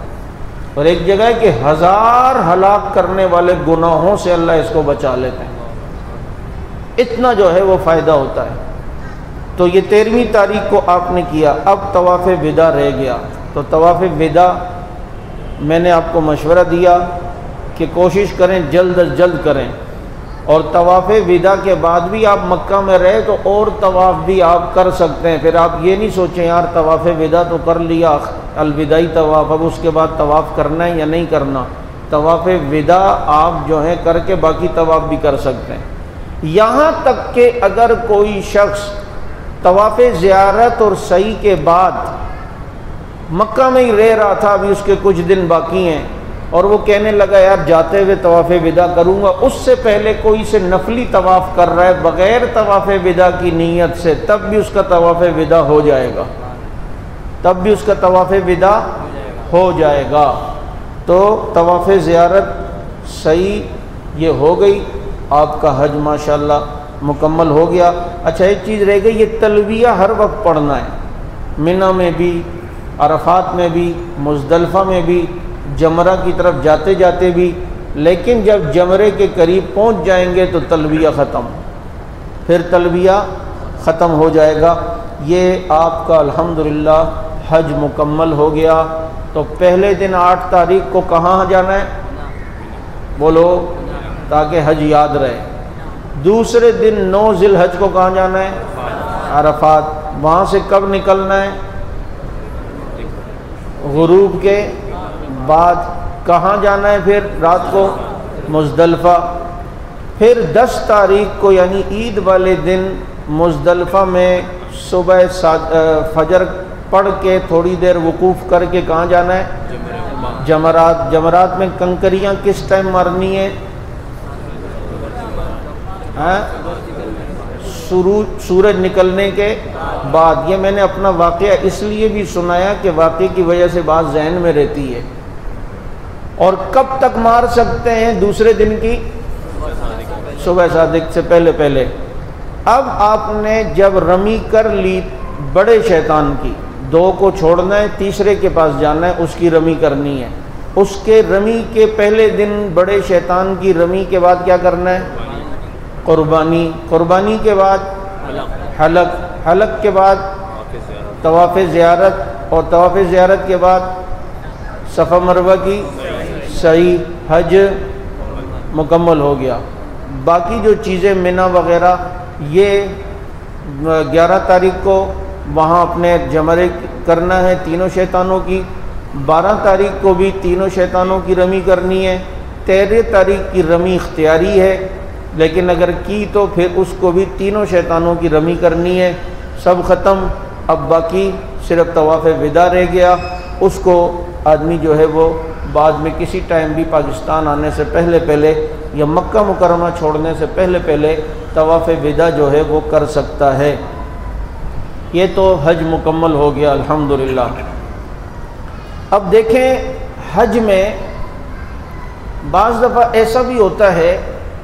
کہ آپ دیکھ رہے ہیں کہ اب عورت ناپاک ہی ہے، اور 13 تاریخ بھی ہو گئی، 14 بھی ہو گئی، ابھی تک ایک عورت نے طواف زیارت نہیں کیا، لیکن اب فلائٹ بھی آپ کی ہے اور وہ پاک بھی نہیں ہوئی۔ اب فلائٹ روکنا یہ بھی آپ کے بس میں نہیں ہے، بڑے مسائل ہیں، تو یہ ناپاکی میں اب کیا کریں، کیونکہ طواف زیارت تو عورت کا رہتا ہے، اور اگر کوئی مرد یا عورت طواف زیارت کے بعد اپنے وطن آ گئی، وہ 10 سال بھی بغیر طواف زیارت کے رہی تو شوہر سے نہیں مل سکتی، شوہر سے جب تک کہ واپس کسی ٹائم آ کے طواف زیارت نہ کرے۔ لیکن ایسی سچویشن ہے کہ جس میں وہ بعد میں اعلان کروں گا، ایسی سچویشن ہے کہ اب وہ پاکی نہیں ہے، اور ناپاکی میں طواف ہوتا نہیں ہے، لیکن ہم نے جانا ہے پاکستان سے باہر، فلائٹ کا بھی مسئلہ ہے،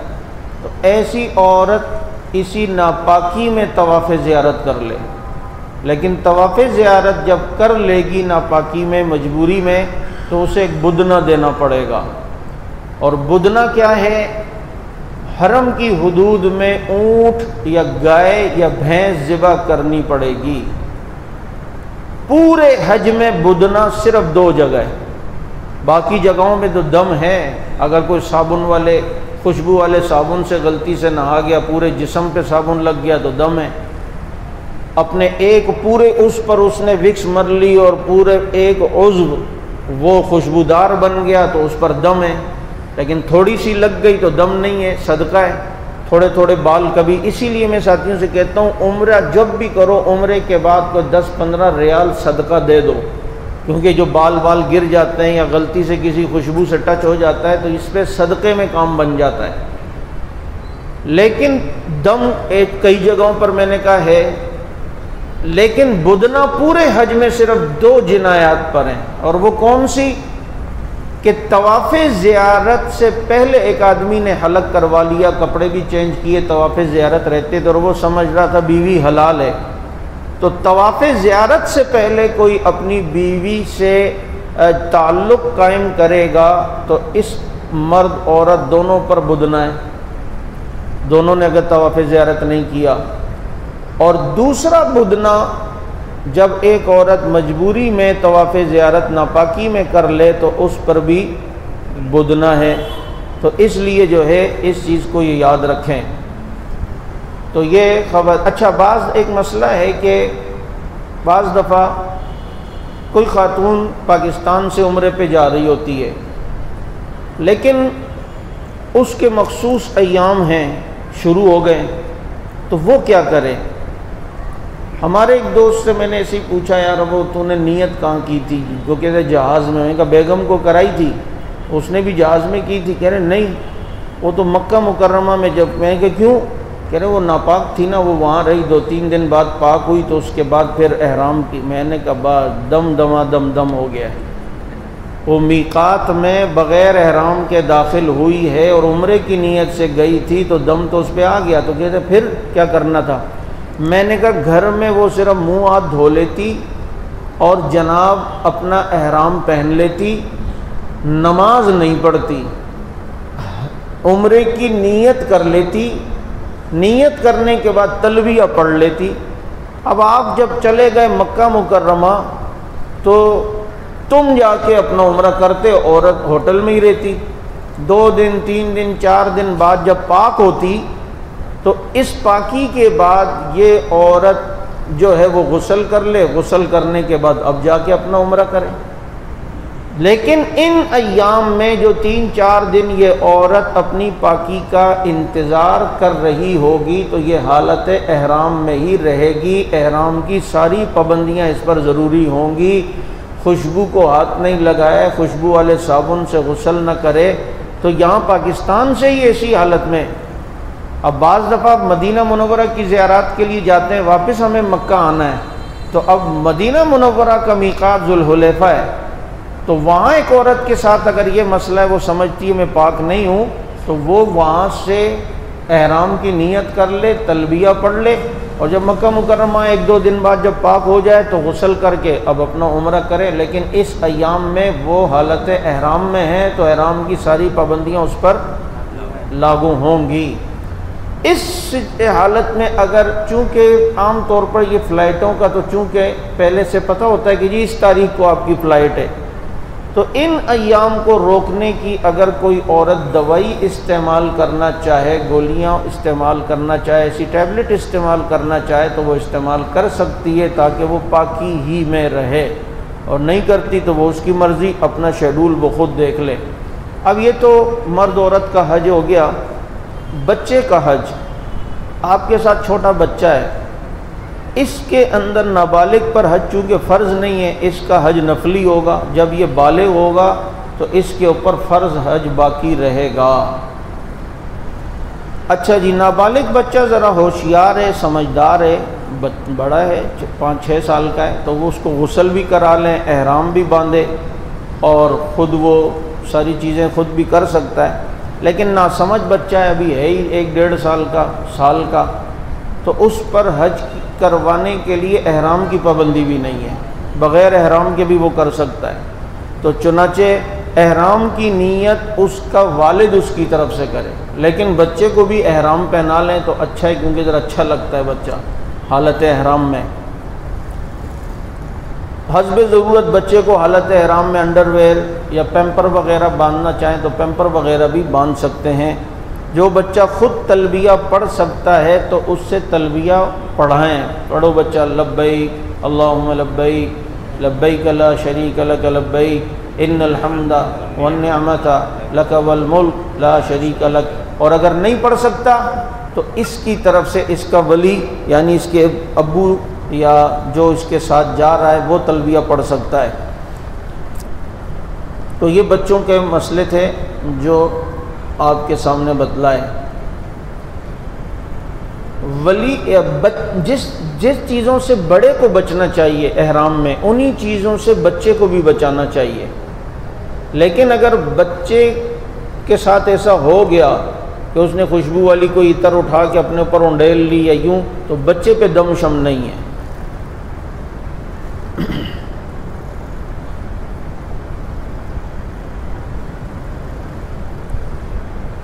حج سے متعلق ابھی سلائڈ پہ جو آپ کو نظر آ رہا ہے خواتین کے مخصوص مسائل، وہ میں نے آپ حضرات کے سامنے تقریباً بتا دیے ہیں، اور امید ہے کہ آپ کو جو ہے وہ سمجھ میں آ گیا ہوگا۔ اچھا، اب ایک مسئلہ رہتا ہے، یہ جو آخری مسئلہ اس سلائڈ میں نظر آ رہا ہے وہ تو پاکی ناپاکی کے میں نے تقریباً مسائل بتا دیے۔ اب ایسا ہوتا ویسے کم ہے، لیکن کیا پتہ آپ کی فلائٹ بالکل آخری تاریخوں میں ہو اور عورت کو مخصوص ایام کا مسئلہ بن جائے، تو اب ایک عورت ایسی حالت میں تو گھر سے ہی پاکستان سے ہی وضو وغیرہ کر کے منہ ہاتھ دھو کر احرام پہن لے، نیت کر لے، تلبیہ پڑھ لے، لیکن نماز نہیں پڑھ سکتی۔ اب یہ جب پہنچے وہاں پر تو 8 ذی الحجہ سے ایک دن پہلے پہنچے یا 8 ذی الحجہ کو ہی پہنچے۔ اب حج کے دن تو شروع ہوتے ہیں، مرد نے تو جا کے پہلے عمرہ کرنا ہے، عورت تو نہیں کر سکتی۔ تو عورت اسی ناپاکی کے حالت میں منی آ جائے، عرفات آ جائے، مزدلفہ آ جائے، رمی کر لے، جب پاک ہو جائے طواف زیارت کر لے، بس ہو گیا، اس کو جو ہے کوئی پریشانی کی جو ہے وہ ضرورت نہیں ہے۔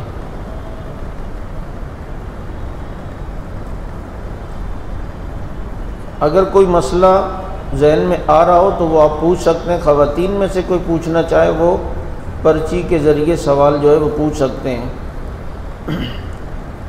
جیسا کہ یہ ایک مسئلہ اس میں وہ کل بھی آیا تھا کہ صفا مروہ کی سعی کے درمیان مرد تو بھاگے گا میلین اخضرین پر، لیکن عورت وہاں آہستہ ہی چلے گی، وہ نہیں بھاگے گی۔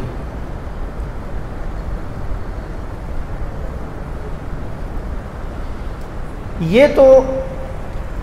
وہ مسئلے تھے خواتین کے۔ اب ایک عورت نے طواف زیارت صحیح سب پاکی میں کیا، لیکن طواف وداع بھی نہیں کیا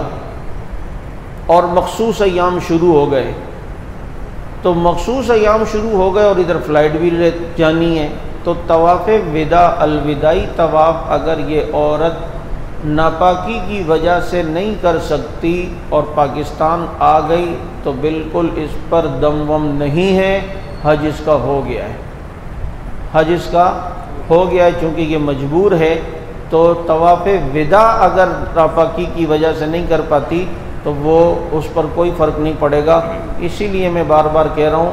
کہ کوشش یہ ہو کہ طواف زیارت کے بعد ہی اگر ہمت ہے اسی دن نہیں تو دوسرے دن طواف وداع سے کم از کم فارغ ہو جائیں۔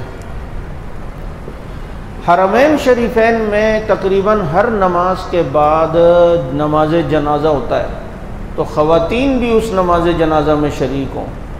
لیکن چونکہ ہمارے پاکستان میں عورتیں خواتین نماز جنازہ میں نہیں ہوتی، اس لیے ان کو بتا دیں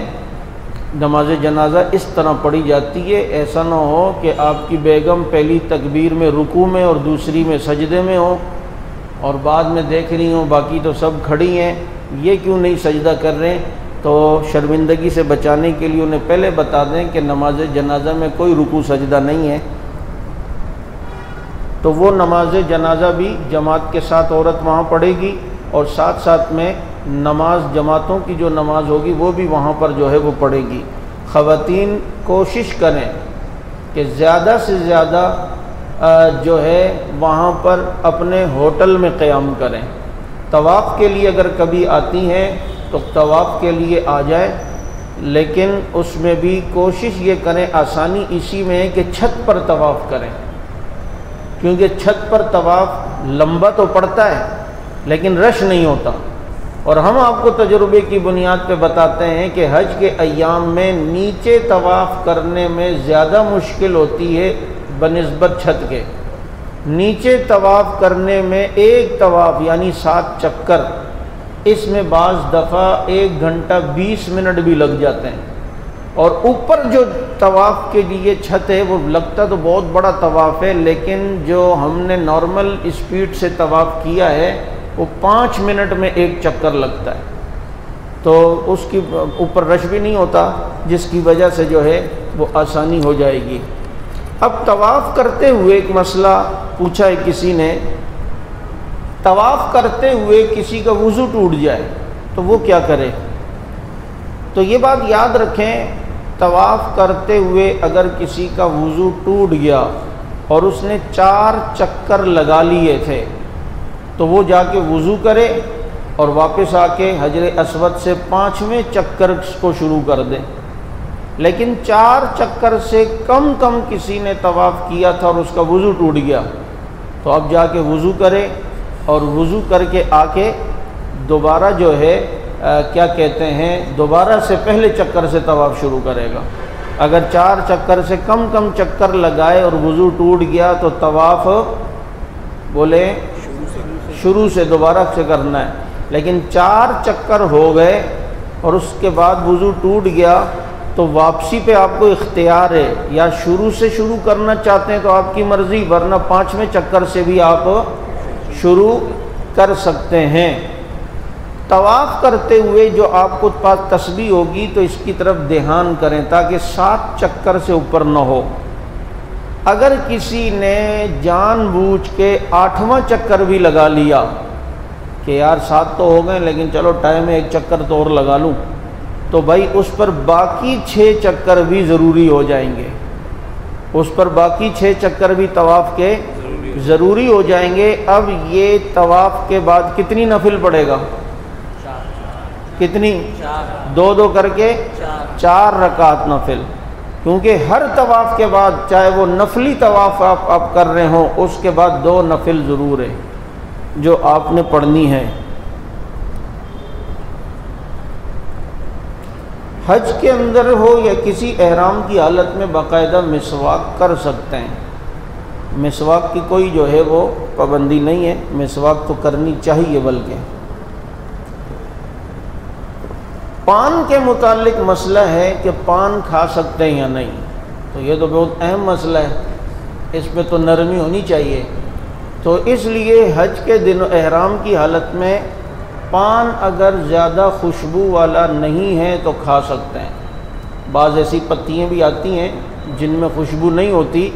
اور اگر ایسی موٹی اور بڑی پتی والا پان اگر کوئی حالت احرام میں کھانا چاہے تو بالکل کھا سکتا ہے۔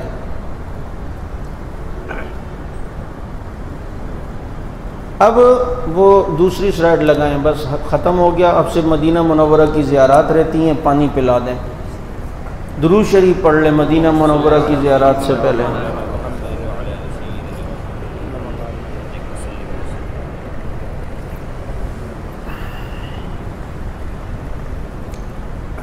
یہ تو تیسری ہے، دوسری والی کہاں ہے؟ چونکہ کل مکہ مکرمہ کی زیارات کل ہو گئی تھیں، مدینہ منورہ کی زیارات میں ہم نے آپ کو مدینہ منورہ جانے کے آداب،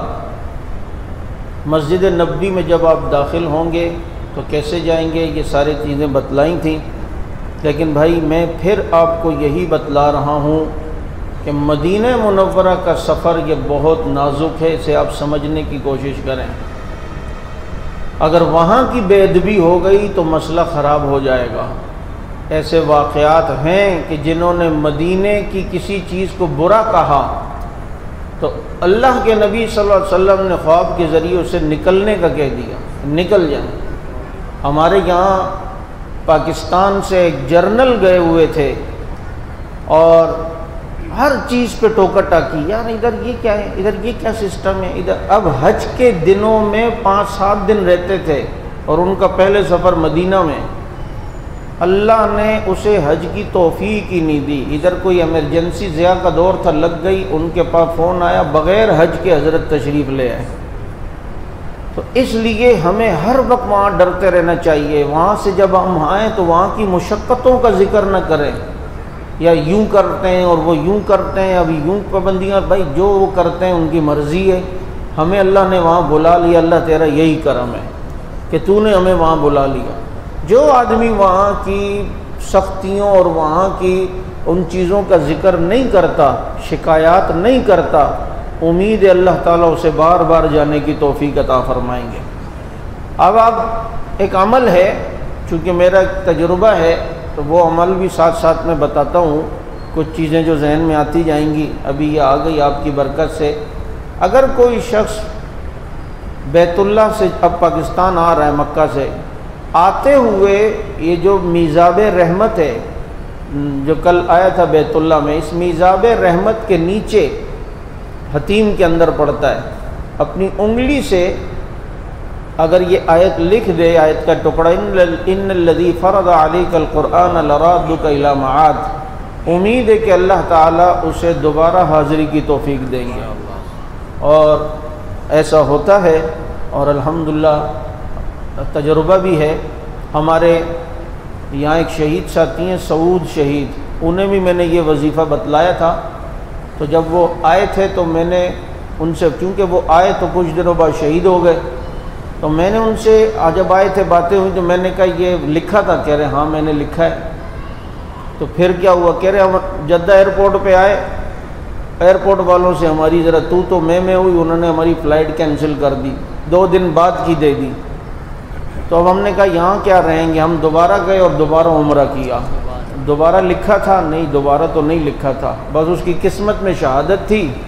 تو وہ لکھا تھا، تو اس کی برکت سے اللہ دوبارہ کسی بہانے سے اسے لے گیا اور واپس جو ہے وہ آئے تو وہ جو ہے وہ شہید ہو گئے۔ ہاں جی، حج بدل نہیں آیا؟ او اتنا اہم چیز تو رہ گئی، سلائڈ میں نہیں تھا۔ دیکھیں جی وہ دوبارہ سلائڈ چلائیں، کچھ چیزیں رہ نہ گئی ہوں۔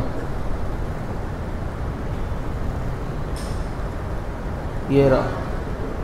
ایک چیز رہ گئی، حج بدل۔ اگر کوئی شخص ایسا معذور کہ وہ نہیں جا سکتا، مجبور ہے، یا آپ میں سے کسی کا رشتہ دار دنیا سے جا چکا ہے اور اس کی طرف سے آپ حج کروانا چاہتے ہیں تو اسے حج بدل کہتے ہیں۔ تو ایسے حج بدل کے اندر یہ ہوگا کہ وہ حج دوسرا آپ کے اس آدمی کی طرف سے کرے گا، یا کوئی بھی مرحوم ہو اس کی طرف سے آپ کروانا چاہیں، والد نہیں ہے، والدہ نہیں ہے، تو اس کے لیے بھی کچھ شرائط ہیں۔ کچھ تو وہ ہیں جو حج بدل کرنے والے کے لیے ہیں کہ اسے کیا کیا کرنا ہے، احرام پہنتے ہوئے نیت اسی کی طرف سے کرنی ہے جس کی طرف سے حج بدل کر رہا ہے۔ لیکن علماء نے لکھا ہے کہ بہتر یہ ہے کہ حج بدل کسی عالم یا مسائل شخص جو وسائل سے واقف ہو اس سے کروائیں، تاکہ وہ حج آپ کا جس کی طرف سے کرا رہے ہیں وہ صحیح ہو جائے۔ اور دوسرا یہ کہ ایسے آدمی سے حج بدل کروائیں کہ جس نے پہلے اپنا حج کر لیا ہو، اور جس نے پہلے اپنا حج نہیں کیا اس دوسرے کسی سے حج بدل کروا رہے ہیں تو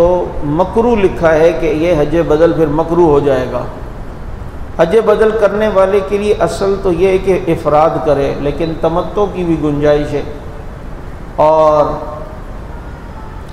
احتیاط اس میں یہ ہے کہ حج کرنے والا جس کی طرف سے حج کر رہا ہے، آپ نے کسی کو پیسے دیے کہ جی یہ ان کی طرف سے حج ہے، اب پیکج مثلا 8 لاکھ کا ہے اور وہ آپ کو 9 لاکھ دے رہا ہے کہ جی وہاں کے اخراجات وغیرہ بھی، تو ہو سکتا ہے وہاں آپ کا خرچہ جو ہے وہ 25-30-50 ہزار ہو، تو احتیاط یہ ہے کہ آپ اس سے کہہ دیں بھائی یہ اضافی جو آپ نے دیا ہے بچ گئے تو تمہیں دے دوں گا، نہیں بچے تو میری مرضی ہے میں جو اس سے خریدوں یا نہیں خریدوں۔ اگر وہ کہتا ہے ہاں جی آپ میری طرف سے خرید سکتے ہیں تو آپ بچوں کے لیے وہاں شاپنگ وغیرہ بھی اس کے پیسوں سے کر سکتے ہیں۔ مدینہ منورہ کہاں ہے؟ اللہم صلی علی محمد النبی الامی وعلی آلہ وسلم تسلیما۔ کل ہم آئے تھے روزہ مبارک پر سلام تک، اور میں نے عرض کیا تھا سلام پیش کرنے میں بہت احتیاط ہو، اے زائر درگاہ نبی جائے ادب ہے، آئے نہ تیرے دل کے دھڑکنے کی صدا بھی، خوابیدہ ہے یہاں آہستہ قدم نیچی نگاہ پست صدا ہو، خوابیدہ ہیں یہاں روح رسول عربی۔ کیونکہ ہم اس شہر میں ہیں کہ جس شہر سے گزرتا ہے سورج بھی مؤدب، کچھ ایسا تقدس ہے مدینے کی فضا میں۔ یہ سورج مسلمانوں کے اوپر ہونے والے ظلم کو دیکھتا ہوا بالکل غمزدہ گزرتا ہے، لیکن جب نبی کے روزے کے اوپر سے گزرتا ہوتا ہے تو اپنے سارے غم کو بھلا دیتا ہوگا۔ وہاں کا منظر ہی کچھ اور ہے، مدینہ منورہ کا احترام، وہاں کی کسی چیز کے اوپر کبھی کوئی تنقید نہ ہو، تھوک نہ پھینکیں، تیز نہ چلیں، پورے مدینے میں کسی کو تیز آواز نہ دیں، نبی کی برکت سے کہ جی نبی کی وجہ سے۔ اور یہاں تک کہ علماء نے لکھا ہے اگر آپ نے حج کی شاپنگ کرنی ہے تو وہ بھی مدینہ منورہ سے کرنے کی کوشش کریں،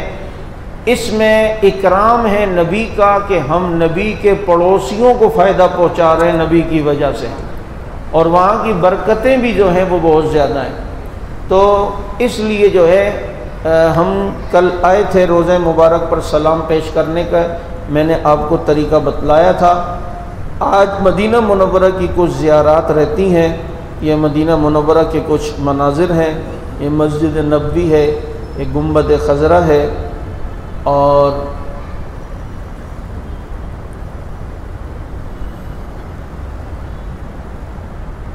یہ مدینہ منورہ کے فضائل ہیں، کیونکہ شیطان قیامت تک یہ دجال جو ہے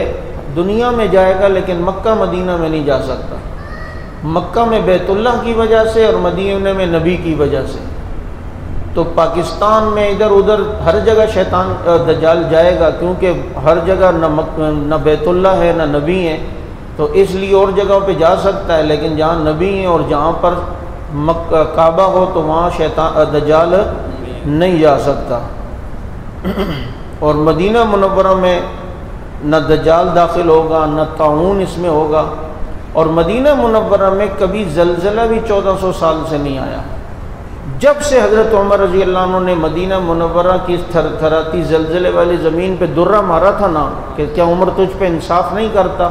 اس وقت سے لے کر ابھی تک پھر مدینہ میں زلزلہ نہیں آیا۔ یہ عمر کے درے کی اتنی برکت ہے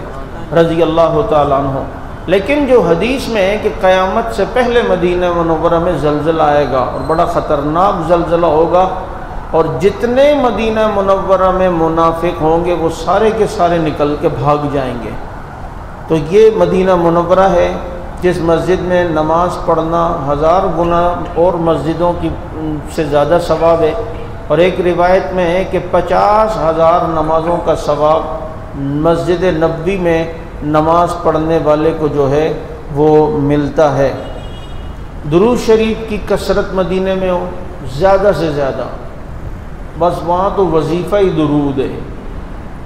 اور کوشش ہو کہ مدینے کے قیام میں کم از کم ایک قرآن کریم تو ختم ہو جائے، ایک قرآن کریم، اور درود پاک کی کثرت وہاں ہو۔ آپ صلی اللہ علیہ وسلم کے روزے مبارک پر سلام پیش کرنے کے لیے جائیں تو پورے ادب و احترام سے خوشبو وغیرہ لگا لیں، اور جناب آپ صلی اللہ علیہ وسلم کے روزے مبارک پر جالی مبارک کے سامنے سلام پیش ہو، جس کا طریقہ فضیلت آداب میں کل آپ کو بتا چکا ہوں۔ یہ باب السلام جہاں سے مرد حضرات جاتے ہیں داخل ہوتے ہیں، اور اس سے داخل ہو کے سیدھا آگے جائیں گے تو وہاں پر روضہ مبارک ہے، جہاں آپ صلی اللہ علیہ وسلم حضرات شیخین رضی اللہ تعالیٰ عنہما کے ساتھ محو استراحت ہیں اور وہاں پر آرام فرما رہے ہیں۔ یہ باب السلام آپ دیکھ رہے ہیں، اور اس باب السلام سے آپ جب داخل ہوں گے، یہ پیچھے جو آپ کو یہ تصویر نظر آ رہی ہے، تو یہ داخل ہو کر آپ اندر داخل ہوئے، تو داخل ہوتے ہی سیدھے ہاتھ پر آپ کو ایک گھر نما کمرہ بنا ہوا نظر آئے گا، جس کی طرف یہ تیر نشاندہی کر رہا ہے۔ یہ گھر، یہ باب السلام کا اندر کا رستہ ہے، باہر سے آپ نے ابھی تھوڑی دیر پہلے دیکھا تھا۔ اندر جب آپ آئیں گے، یہ جہاں پر یہ 2-3 افراد کھڑے ہوئے ہیں، یہ جو گھر نما بنا ہوا ہے، یہ گھر حضرت عباس رضی اللہ تعالیٰ عنہ کا تھا، اور اسی میں ابھی بھی ایک آیت اوپر لکھی، اس میں فتقون کا نون جہاں لکھا ہے، یہاں ابھی بھی ایک سوراخ پرنالے کی جگہ باقی ہے، اور یہ پرنالہ آپ صلی اللہ علیہ وسلم نے اپنے ہاتھوں سے لگایا تھا۔ تو یہ حضرت عباس رضی اللہ تعالی عنہ کا گھر ہے۔ یہ باب السلام میں آپ داخل ہوئے، داخل ہونے کے بعد یہاں آپ کے دائیں طرف یہ گھر ملے گا۔ تھوڑا سا مزید آپ آگے آئیں، یہ باب السلام سے داخل ہو کے آپ جا رہے ہیں، اور آپ نے حضرت عباس کا گھر کراس کر لیا۔ اب الٹے ہاتھ پر اور سیدھے ہاتھ پر آپ کو ستون نظر آ رہے ہیں، تو یہ جو الٹے ہاتھ پر ستون ہوں گے، ان میں ستون نمبر 178 178 ستون جو ہے الٹے ہاتھ پر باب السلام سے داخل ہوں گے،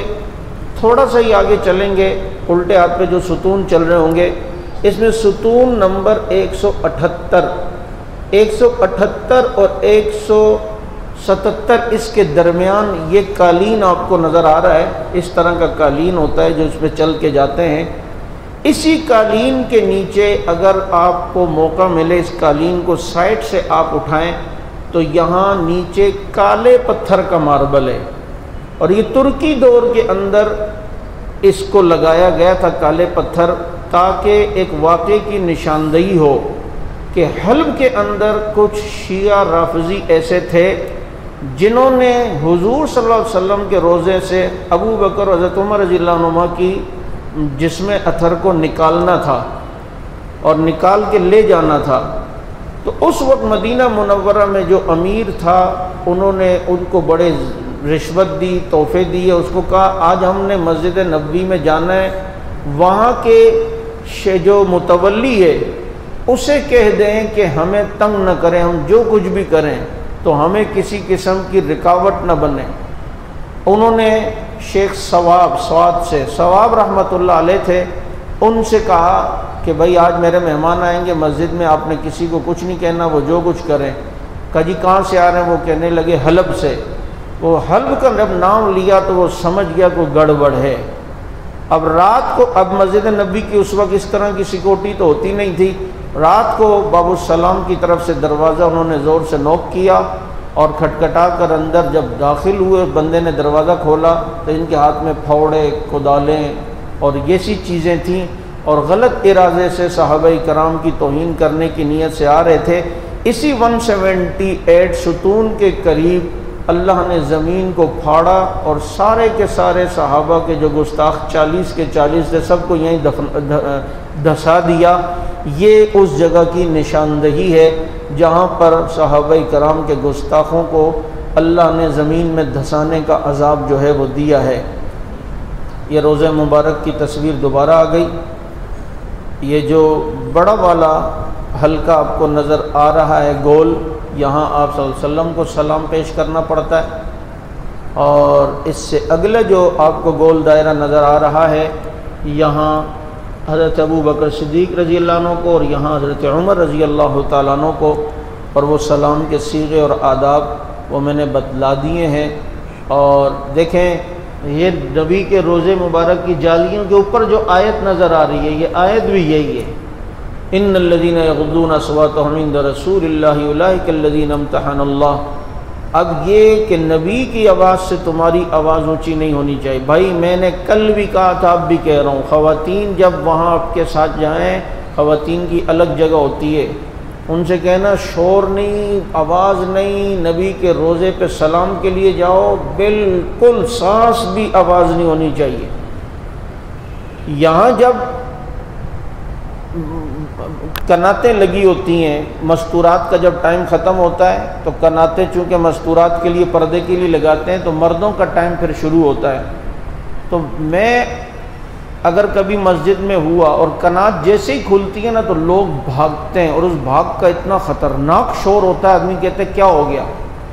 لوگ وہاں روزے کی طرف بھاگ رہے ہوتے ہیں اور میں مسجد سے باہر کی طرف نکلنے کی کوشش کر رہا ہوتا ہوں کہ بھائی اس بے ادبی کے اندر کہیں نبی غصے میں نہ آ جائیں اور ان غصے والوں میں بھی شامل نہ ہو جاؤں کہ جی ان کو اتنا ادب نہیں ہے کہ اس طرح بھاگا جاتا ہے کوئی۔ تو اس لیے وہاں پر بہت زیادہ احتیاط ہو کہ میری زندگی تباہ نہ ہو جائے۔ یہ جالی مبارک ہیں، یہ سیغے تقریباً کل آ گئے تھے۔ اچھا، یہ مسجد نبوی کے گنبد خضرا کی یہ تصویر ہے، آپ دیکھ رہے ہوں گے، یہ ساتھ میں رسیاں بندھی ہوئی ٹائپ کی چیز ہے۔ یہ بیچ والی تصویر میں یہ کیا ہے، اور یہ گنبد میں آپ کو یوں نظر آ رہا ہوتا ہے یہ حصہ، اور یہ قریب سے اس کی دوسری تصویر یہ ہے۔ تو یہ جو چیز ہے یہ اصل میں اسی کی بالکل سیدھ میں آپ صلی اللہ علیہ وسلم کی قبر اطہر ہے، اسی کی اتنی نورانیت اور روحانیت ہے کہ ہر ایک نبی کے روزے کے اندر کی نورانیت برداشت نہیں کر سکتا، اور صدیوں سے کسی نے بھی آپ صلی اللہ علیہ وسلم کی قبور کی زیارت نہیں کی، آپ کی قبر اور حضرات شیخین کے قبور کی۔ یہ صدیوں سے جو ہے، اب چونکہ تفصیل کا وقت نہیں ہے اور بہت الگ اس کا ایک الگ موضوع ہے، تو صدیوں سے کسی نے بھی نبی کی قبر اطہر نہیں دیکھی۔ ایک تصویر عموماً چلتی ہے، اونچی سی قبر، اوپر پگڑی کے جی حضور کے اندر کی قبر کی زیارت کریں، وہ حضور صلی اللہ علیہ وسلم کی قبر اطہر نہیں ہے، یاد رکھیں۔ تو حضور کی قبر کی زیارت تو جب سے کیمرے بنے اس کے بعد کبھی کسی نے کی، اس سے پہلے سے بھی کسی نے نہیں کی ہوئی۔ تو اب یہ جو جگہ ہے اسی کی بالکل سیدھ میں نیچے حضور صلی اللہ علیہ وسلم کی قبر ہے۔ تو چونکہ یہ گنبد تو ترکی دور میں بنا، تو حضور صلی اللہ علیہ وسلم کی قبر اطہر کے اوپر پہلے چھت ہوتا تھا کھجور کا اس طرح کا، حضرت عائشہ رضی اللہ عنہ کا چونکہ یہ حجرہ تھا۔ جب مدینہ منورہ میں بہت زیادہ گرمی ہوتی اور بارش کے لوگ متمنی ہوتے تھے تو حضرت عائشہ یہیں سے آسمان کو کھلا کر دیتی تھیں، اور ڈائریکٹ آسمان اور نبی کی قبر کے درمیان کوئی چیز، کوئی چھت رکاوٹ نہیں ہوتی تھی۔ جب اس آسمان کی کھلی فضا کو نبی کے روزے قبر اطہر کے سامنے سے چھت کو ہٹا دیتی تھیں ہلکا سا، تو پھر مدینہ منورہ میں بارش ہونا شروع ہو جاتی تھی حضور کی برکت سے۔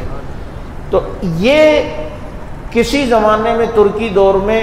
بھی یہ سلسلہ رہا کہ جب بارش کی ضرورت ہوتی تھی تو اسے یوں تھوڑا سا کھسکا کر نیچے کر دیتے تھے، تو حضور صلی اللہ علیہ وسلم کی قبر اطہر اور آسمان کے درمیان کوئی چیز حائل نہیں ہوتی تھی، اور جب کبھی تجربہ ہوتا تھا بارش ضرور ہوتی تھی آپ صلی اللہ علیہ وسلم کے وجود اطہر کی برکت سے۔ تو یہ وہ جگہ ہے۔ ابھی اسی گنبد خضرا کے نیچے ایک چھوٹا سا گنبد آپ کو نظر آ رہا ہے، یہ سفید گنبد، بالکل یہ سینٹر میں گنبد خضرا کے بالکل سینٹر میں یہ جو گنبد ہے، اسی کے بالکل نیچے جو جگہ ہے، اس جگہ کے متعلق ہے کہ آپ صلی اللہ علیہ وسلم کو غسل جو ہے آپ کی رحلت کے بعد اسی جگہ پہ غسل دیا گیا تھا، یہ وہ جگہ ہے۔ اب یہ وہ جگہ ہے جو دائرے میں آپ دیکھ رہے ہیں، جب آپ نبی کے روزے سے سلام پیش کر کے نکلیں گے تو اس دروازے سے نکلیں گے، اب باب بقی کہتے ہیں اس کو۔ باب بقی سے آپ جیسے ہی نکلیں گے تو بقی آپ کے سینے کے سامنے ہوگا، جالی مبارک پیچھے ہوگی آپ کے الٹی سائڈ۔ تو آپ جیسے ہی دروازے سے نکل کے سیدھی طرف آئیں گے تو یہ جو جگہ دائرے میں ہے، یہ وہ جگہ ہے جہاں پر مشہور ہے کہ آپ صلی اللہ علیہ وسلم کی اونٹنی قصبہ آ کے ٹھہری تھی۔ ابو ایوب انصاری رضی اللہ تعالیٰ عنہ کا گھر اسی جگہ پر تھا، یہ وہ مقام ہے۔ اچھا، کل میں نے ایک تصویر آپ کو بتلائی تھی کہ اگر کوئی حضور کے روزے کے باہر سے گزرے ان دیواروں کے قریب سے، تو یہ وہ پلر تھے جو دیوار کے ساتھ خوبصورتی کے لیے بنائے ہیں۔ اس کا 1 2 3 4 5، اس 5ویں پلر کے قریب آپ نبی کے روزے پر اگر سلام پیش کریں تو یہاں سے بھی آپ صلی اللہ علیہ وسلم سلام سنتے بھی ہیں اور امتی کو سلام کا انشاءاللہ جواب دیتے بھی ہیں۔ اس لیے یہاں بھی لوگ بڑی زور زور سے باتیں کر رہے ہوتے ہیں، نکل کے پھر یہاں کھڑے ہو کے ہاں جی کتھے ہیں، اچھا جی ایسی اتھے ہاں آ جاؤ جی کتھے ہو، تو ادھر کتھے اور کہاں ہو اور ویئر آر یو، یہ چیزیں یہاں نہ ہوں۔ یہ چونکہ ادب کی جگہ، یہ بھی ہر جگہ ہی ادب کی ہے، یہ وہ جگہ ہے جہاں سے آپ سلام پیش کر کے باہر نکلیں گے، یہ وہ دروازہ ہے جو آپ کو جو ہے وہ نظر آ رہا ہے۔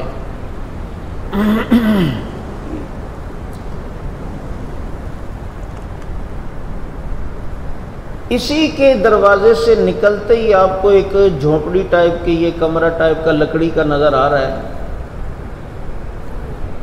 نکلتے ہی سیدھے ہاتھ پر۔ اس جگہ کے بارے میں مشہور ہے کہ یہ حضرت عثمان رضی اللہ تعالیٰ عنہ کا گھر تھا، جہاں پر انہیں جو ہے وہ شہید کیا گیا تھا۔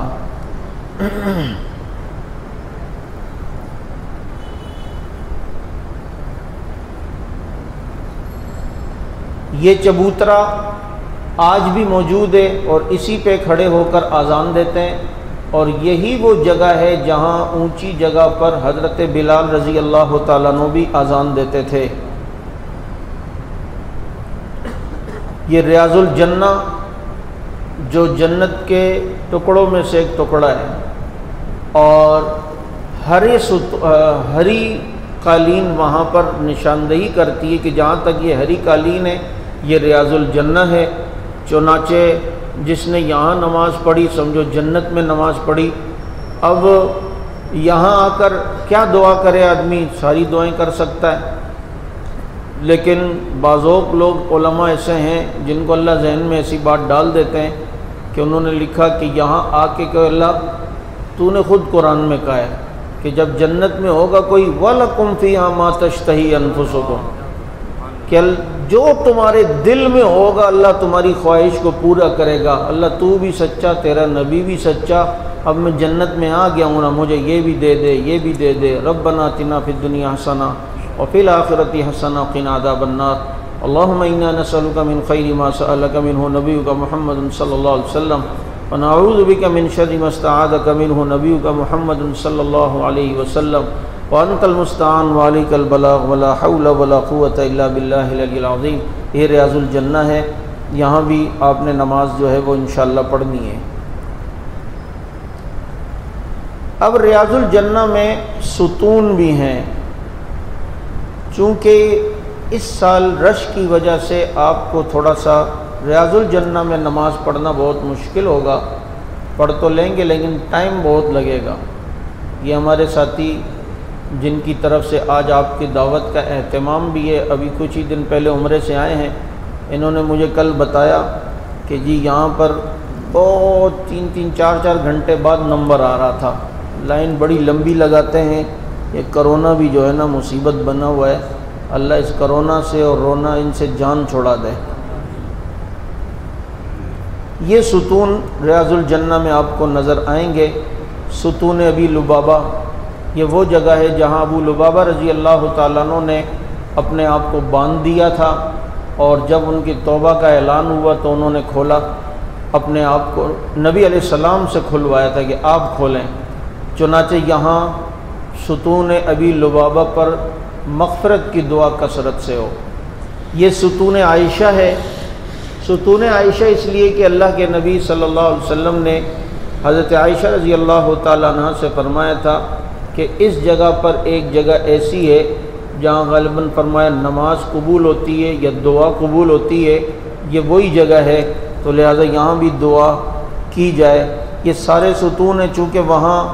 آدمی اتنا یاد نہیں رکھ پاتا، اور ان ستونوں کو زیادہ تلاش کرنے کے چکر کے بجائے ریاض الجنہ کے اندر کوشش کریں کہ اپنی عبادات ہو اور زیادہ سے زیادہ دعا ہو، لیکن بہت کم اب کھڑا ہونے دیتے ہیں رش کی وجہ سے جو ہے۔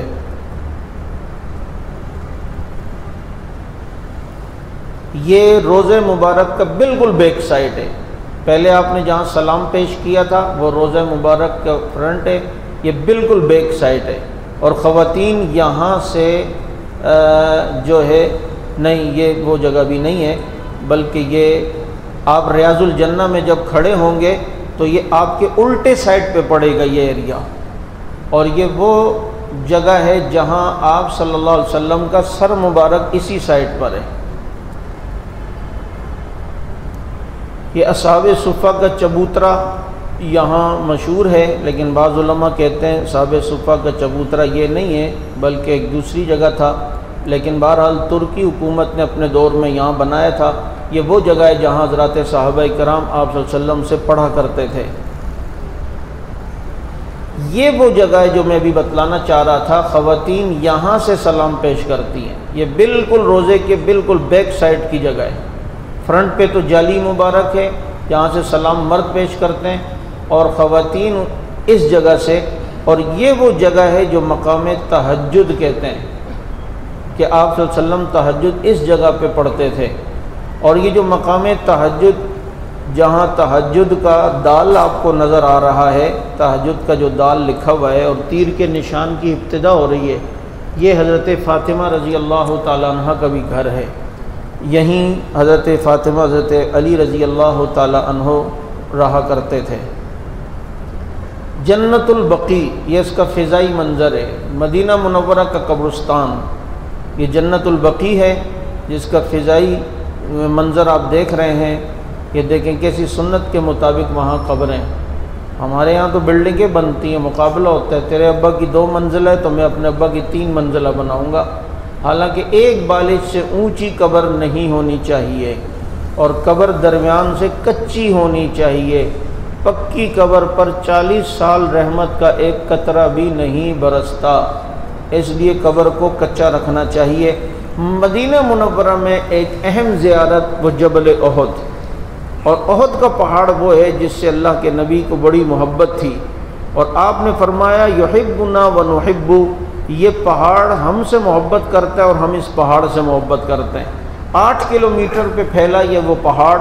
جس کو فضا سے دیکھیں تو ایسا لگتا ہے کہ جیسے کسی خطاط نے لفظ محمد لکھ دیا ہو۔ یہیں پر جنگ احد ہوئی تھی اور 70 کے قریب صحابہ کرام شہید ہوئے تھے۔ حضرت حمزہ رضی اللہ تعالیٰ عنہ، حضرت عبداللہ ابن جاحش، حضرت مصعب بن عمیر رضی اللہ عنہ کی قبر، تینوں کی قبریں ایک ہی جگہ اس احاطے میں جو آپ کو نظر آ رہا ہے، اس باؤنڈری کے اندر۔ اور یہ قریب سے یہ تصویر ہے جو حضرت حمزہ رضی اللہ عنہ، عبداللہ ابن جاحش رضی اللہ عنہ، حضرت مصعب بن عمیر رضی اللہ عنہ، یہ 3 حضرات کی قبور ہیں۔ یہ احد میں یہ جبل الرمات، یہ وہ ٹیلہ جہاں آپ صلی اللہ علیہ وسلم نے تیر اندازوں کو احد والے دن جو بٹھایا تھا، تو یہ وہ جبل الرمات ہے۔ اس کے بعد یہ مسجد قباء، اسلام کی سب سے پہلی مسجد،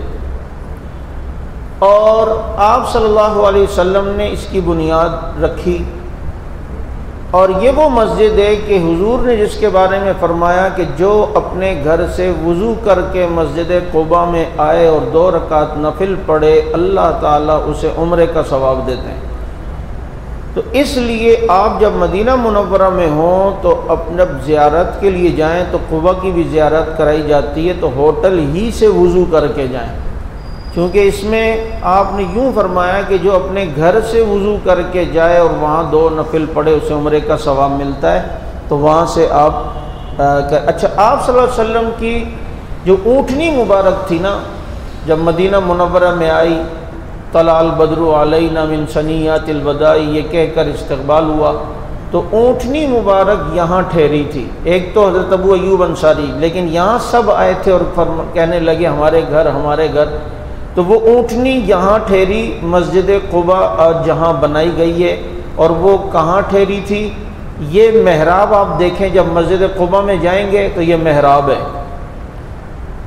اب محراب اوپر گنبد آپ کو مسجد کے اندر سے نظر آئے گا، یوں گنبد، تھوڑا سا آپ مسجد کے اندر جائیں گے تو گنبد ہوگا، تو گنبد کو آپ اندر سے ذرا غور سے دیکھیں گے تو یہ 2 نشان آپ دیکھ رہے ہیں، تو یہ 2 نشان، اس میں چھوٹے سے سوراخ ہیں، یہ نشان تو وہاں نہیں ہیں، یہ تو ہم نے لگائے ہوئے ہیں، یہ چھوٹے چھوٹے آپ کو سوراخ نظر آ رہے ہیں۔ ان دو سوراخوں کے درمیان جو سیدھ میں نیچے جگہ ہے، دو سوراخوں کے درمیان سیدھ میں جو نیچے جگہ ہے، اس کے بارے میں کہتے ہیں یہ وہ جگہ ہے جہاں آپ صلی اللہ علیہ وسلم کی اونٹنی بیٹھی تھی اور آپ یہاں بیٹھے تھے، تو یہاں پر بھی آپ نماز پڑھیں تو انشاءاللہ العزیز آپ کو حضور کے بیٹھنے والی جگہ پر نماز پڑھنے کی سعادت حاصل ہوگی۔ یہ مسجد قباء کے اندر ہی کی تصویر ہے، پلر وغیرہ کی۔ مسجد جمعہ مدینہ منورہ میں، جہاں پر آپ صلی اللہ علیہ وسلم نے سب سے پہلا جمعہ یہاں ادا فرمایا، یہ مسجد قباء کے قریب ہی ہے، تو مسجد جمعہ کی زیارت بھی آپ کو جو ہے وہ کروائیں گے۔ مسجد قبلتین، دو قبلوں والی مسجد، یہ وہ مسجد ہے جہاں پر قبلے کی تبدیلی کا حکم آیا تھا، اور موجودہ قبلہ بیت المقدس جو قبلہ ہے وہ بالکل اس کے اپوزٹ سائڈ ہے، یعنی آپ جب قبلے کی طرف ہوں گے مسجد قبلتین میں تو آپ کی پیٹھ کی طرف جو سمت بن رہی ہے تو بیت المقدس اس سائڈ پہ تھا۔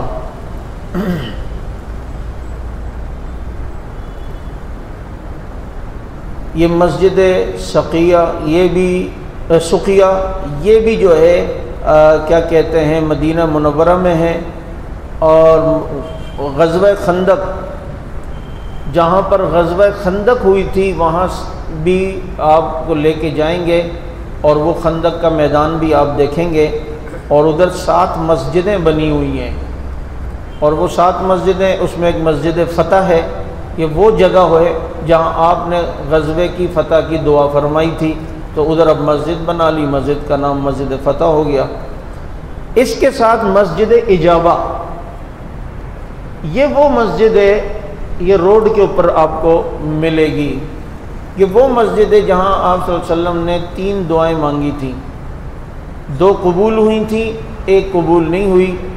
قبول جو ہوئی 2 وہ کیا تھیں کہ اللہ میری پوری امت قحط سے ہلاک نہ ہو، بھوک سے ہلاک نہ ہو،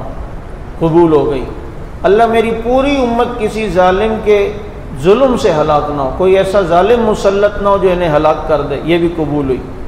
تیسری دعا یہ تھی کہ اللہ ان میں آپس میں لڑائی نہ ہو، یہ قبول نہ ہوئی، یہ مسجد اجابہ ہے۔ مسجد غمامہ، مسجد غمامہ یہ آپ کو مسجد نبوی کے صحن ہی سے نظر آ جائے گی۔ جب آپ مسجد نبوی کے صحن میں گیٹ نمبر 8 کے اوپر آئیں گے تو قبلے کی طرف آپ کا اگر منہ ہوگا تو سیدھے ہاتھ پر یہ مسجد غمامہ ہے۔ یہاں کہتے ہیں آپ صلی اللہ علیہ وسلم نے بارش کی جو ہے وہ دعا فرمائی تھی، اسے مسجد غمامہ کہتے ہیں۔ باغ سلمان فارسی بھی مدینہ منورہ میں ہے، اگر وہاں کوئی آپ کو زیارت کروائے تو باغ سلمان فارسی رضی اللہ عنہ کی بھی زیارت جو ہے وہ ہو سکتی ہیں۔ یہ مدینہ منورہ کی کچھ زیارات تھیں جو میں نے آپ حضرات کو بتلائیں۔ اگر کوئی پرانا گائیڈ آپ کو وہاں مل جائے تو اور بہت سی ایسی جگہیں ہیں جو وہاں مدینہ منورہ میں آپ زیارت کر سکتے ہیں۔ اللہ تعالی ہمیں وہاں بار بار بلائے، قبول فرمائے، ہمارا آنا جانا آسان فرمائے۔ جو یہاں پڑھایا سنا آپ نے، اللہ تعالیٰ اسے قبول فرمائے، اور تمام حجاج جو اس سال حج پہ جا رہے ہیں اللہ تعالیٰ سب کے حج کو جو ہے وہ قبول فرمائے، ان کی لبیک کو اللہ قبول فرمائے۔ یہ ہمارے ایک ساتھی ہیں، یہ چھوٹا سا ایک رسالہ پاکٹ سائز یہ کتاب ہے جس میں حج کا طریقہ اور کچھ دعائیں وغیرہ ہیں، وہ یہاں پر تو 3 عدد ہی ہیں، باقی اگر کوئی لینا چاہے یہ ساتھ میں ہمارے ساتھی عمار شیری ہیں، یہ ساتھی ان کی دکان سے فری میں مفت میں لے جا سکتے ہیں، لیکن رسالہ ہی لے جا سکتے ہیں فری میں، مٹھائی کی نیت نہ کیجیے گا۔ تو یہ پاکٹ سائز یہ کتاب بھی وہاں آپ کو مل سکتی ہے، ہونا تو یہ چاہیے تھا ساری یہاں ہوتی، تو جن کو چاہیے تھا یہیں سے لیتے۔ بہرحال ہاں جی، کوئی مسئلہ پوچھنا ہے تو بتا دیں، پھر دعا کرتے ہیں۔ دعا کے بعد طعام کا اہتمام ہے، خواتین کے لیے بھی کھانے کا انتظام ہے، تو ضرور اس اکرام میں آپ حضرات شریک ہوں۔ ہمارے مخلص ساتھی ہیں، اللہ تعالیٰ ان کے مال آل اولاد میں برکت عطا فرمائے، انہوں نے یہ اہتمام کیا ہے۔ مولانا صاحب نمازیں قصر ادا کی جائیں گی وہاں پر یا پوری پڑھی جائیں گی جناب مصطفیٰ میں؟ میں اس پھڈے میں جانا نہیں چاہ رہا تھا، لیکن آپ نے اب کہہ دیا۔ دیکھیں بھائی، آپ مکہ مکرمہ میں سوال انہوں نے یہ پوچھا کہ منی اور یہاں عرفات یہاں نماز قصر پڑھی جائے گی یا پوری پڑھی جائیں گی؟ آپ یہاں سے اگر گئے ہیں اور آپ کو پتہ ہے حج تک آپ کے 15 دن سے زیادہ بن رہے ہیں، بھائی میں بھی جا رہا ہوں، مکہ پہنچ گیا ہوں، اب 15 دن سے زیادہ تک میں مکہ ہی میں رہوں گا، حج بھی اس میں آ جائے گا، تو پھر آپ وہاں مقیم ہو جائیں گے تو آپ نے وہاں پوری پڑھنی ہے۔ لیکن آپ سمجھتے ہیں کہ میں نے وہاں پہنچنا ہے اور 15 دن سے پہلے میں مدینہ منورہ چلا جاؤں گا، تو اب چونکہ 15 دن سے کم کا آپ کا قیام ہے تو پھر آپ وہاں قصر پڑھیں۔ اس لیے کوشش یہ ہو کہ وہاں جو مقیم ہو، وہ جو جماعت کرا رہا ہو تو اسی کے پیچھے نماز پڑھ لیں، چونکہ یہ بحثیں وہاں منی میں عرفات میں خیموں میں زیادہ ہوتی ہیں۔ اچھا ہوا انہوں نے سوال کر دیا، جس کی میں نے وضاحت کر لی۔ اگر آپ مسافر ہیں، 15 دن سے زیادہ کی سے رہ رہے ہیں اور نیت بھی ہے، تو پھر آپ پوری نماز پڑھیں گے۔ سبحانک اللہم بحمدک نشہد ان لا الہ الا اللہ نستغفرک ونتوب الیک لبیک اللہم لبیک لبیک لا شریک لک لبیک ان الحمد والنعمت لک والملک لا شریک لک اللہم صل علی محمد کما تحب وترضى اللہم صل علی محمد وعلی آل محمد کما صلیت علی ابراہیم وعلی آل ابراہیم انک حمید مجید اللہم بارک علی محمد وعلی آل محمد کما بارکت علی ابراہیم وعلی آل ابراہیم انک حمید مجید۔ یا اللہ یا ارحم الراحمین، ہمارے تمام قسم کے گناہوں کو معاف فرما، اس پڑھنے کو پڑھانے کو قبول فرما، جو حجاج کرام اس سال حج پہ جا رہے ہیں سب کے حج کو قبول فرما۔ ہمیں بھی یا اللہ بار بار حج کی، عمروں کی، ہر سال حج کی توفیق عطا فرما، آنا جانا آسان فرما، ہر قسم کی آزمائشوں سے حفاظت فرما۔ یا ارحم الراحمین، جو حج کر چکے ہیں، عمرے کر چکے ہیں، اللہ ان کے حج اور عمروں کو قبول فرما۔ یا ارحم الراحمین، غیب سے انتظام فرما، جو جانا چاہتے ہیں اور وسائل نہیں ہیں، یا اللہ غیب سے انتظام فرما، اپنے خزانوں میں سے یا اللہ انتظام فرما۔ یا اللہ اس موقع پر جن کے دلوں میں جو جائز حاجت ہے اسے پورا فرما، ہم سب کی عزت آبرو جان مال ایمان اعمال کی حفاظت فرما۔ جو مسلمان بیمار ہیں شفاء کامل عاجلہ نافع عطا فرما، جو دنیا سے رخصت ہو گئے ان کی بخشش و مغفرت فرما۔ یا اللہ ہمارے گناہوں کو معاف فرما، یا اللہ ہمارے گناہوں کو معاف فرما، یا اللہ ہمارے گناہوں کو معاف فرما۔ ہمیں حرمین شریفین کی بار بار قبولیت والی زیارت نصیب فرما، اپنے خزانوں میں سے انتظام فرما، اے اللہ غیب سے انتظام فرما۔ اللہم انا نسألک من خیر ما سألک منہ نبیک محمد صلی اللہ علیہ وسلم ونعوذ بک من شر ما استعاذک منہ نبیک محمد صلی اللہ علیہ وسلم وانت المستعان وعلیک البلاغ ولا حول ولا قوة الا باللہ العلی العظیم صلی اللہ تعالی علی خیر خلق محمد وعلی آلہ واصحابہ اجمعین آمین۔